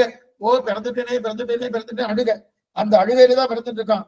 அப்ப பகவானை கர்ப்பத்திலிருந்து வந்த பிறகு அது எப்படி தியானம் பண்ணணும்? என்ன, கர்ப்பத்தில் இருக்கும்போது இந்த சிசு தியானம் பண்ணுமா? என்ன தியானம் பண்ணா? பகவானே, என்ன வெளியில விடாத, இங்கேயே இப்படி ஐஷன் போயிடு, வெளில என்ன விடாத. ஒவ்வொரு சிசுவும் தியானம் பண்ணும். உண்டா சுவாமினா? உண்டு. ஒவ்வொரு சிசுவுக்கும் அது உண்டு. அந்த தியானத்தை மறைத்துத்தான் ஷடமென்னும் காத்து வந்து அடிக்கிறது. அது அடிக்க உடனே வெளில வந்துடுறோம். வெளில வந்த உடனே ஆயிட்டு இந்த இங்க என்னது, உண்டியே உடையே இம்மண்டலத்துடன் கூடுவதில் யாரு இங்கே இருக்கோம். அந்த ஷடமென்னும் காத்தை கோபித்து கொண்டபடியாலே ஷடகோபர்னு பேரு நம்மாழ்வார். இதுக்கு சொல்ல வந்தேன்னா, அப்ப அங்க இருக்கட்சியும் கட்டப்பட்டு தான் இருக்கும், இங்க வெளில வந்ததுக்கு அப்புறம் கட்டப்பட்டு தான் இருக்கும். ஒருத்தர் சொன்னார், சுவாமி விழச்சியை தலைகீழ எழுந்தாரு. எப்ப எழுந்தார்னு, உள்ளுக்குள்ள இருந்து வெளில வரும்போது முதல்ல தலைதான் வெளில வருது. சாமானியம் எது வரும்? கால் தான் வரணும். கால் வந்தாலே ஆபத்துன்னு அர்த்தம். உடனே வைத்தியர் கூடுவாங்க. தலைதானே முதல்ல வருது. குப்பரை விழறாங்க. குப்பரை விழுந்து எப்ப சாமி எழுதுக்கிறான்னா, 80 வயசு ஆயிடுச்சு சுவாமி, இப்பதான் எழுந்துட்டாரு. அப்ப விழுந்தது முதல் வயசு இல்ல, முதல் நாள். எழுதுகிறது எப்பன்னா 80 வயசு. கிளம்பியே போயிட்டு இருக்காரு. அதுதான் நடந்தது. இது சொல்ல கர்ப்பவாசத்திலே ஒண்ணு நன்னா இல்லை, அதனால இந்த கர்ப்பவாசம் வேண்டாம் தெரிவிக்கிறார். அதனுடைய விவரணம் மேற்கொண்டு அடுத்த வாரம் பார்ப்போம். ஆச்சரியமான கபிலாச்சாரிய உபதேசம், ரொம்ப ஆச்சரியமான உபதேசம். கபிலோட உபதேசம்னா, கபிலரே பகவான் தான். அந்த உபதேசத்தை கேட்டு தேவபூதி தெரிஞ்சு அவரும் மோட்சத்துக்கு போயிட்டான்னு தெரிவிக்கிறார். என்னன்றது அடுத்த வாரம் பார்ப்போம். ஆழ்வாரும் பெருமானார் திருவிழேசனம், ஆச்சாரியன் திருவிழேசனம், பாகவதால் திருவடிகளே சரணம். சந்தேகங்களை சார்ந்த அவசியம் கேட்கும்படி பிரார்த்திக்கிறேன். சாயங்காலம் யதீந்திர மத்திய தீபிகா காட்சம் வந்து 5 மணிக்கு அவசியம் வரும்படி பிரார்த்திக்கிறேன். ரொம்ப ஆச்சரியமான விஷயம் என்னன்னு மேற்கொண்டு பார்க்கணும். அதாவது அந்த அனுமானம் அவசியம் தெரிஞ்சுக்கணும். அடியேன் சுவாமி. தன்யோஸ்மி சுவாமி. ஸ்ரீமதே ராமானுஜாய நமக. அடியேன் சுவாமி. திருவடி சேவிச்சுக்கிறேன் சுவாமி. திருவடியிலே சரணம் சார். அடியேன் சுவாமி. ஸ்ரீ பாகவதம் கேட்க கேட்க காதெல்லாம் இனிக்கிறது சுவாமி. கேட்டுக்கிட்டே இருக்கலாமா இருக்கு சுவாமி. சீக்கிரமா முடிச்சிட்டீங்க சுவாமி.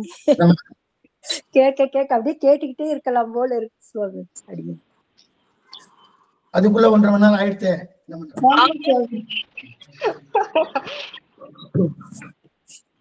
அடியேன் ஸ்ரீமதே ராமானுஜாய நமக. அடியேன் சுவாமி. தன்யோஸ்மி சுவாமி. அடியேன் ஸ்ரீமதே ராமானுஜாய நமக. ஸ்ரீமதே ராமானுஜாய நமக. தன்யோஸ்மி சுவாமி.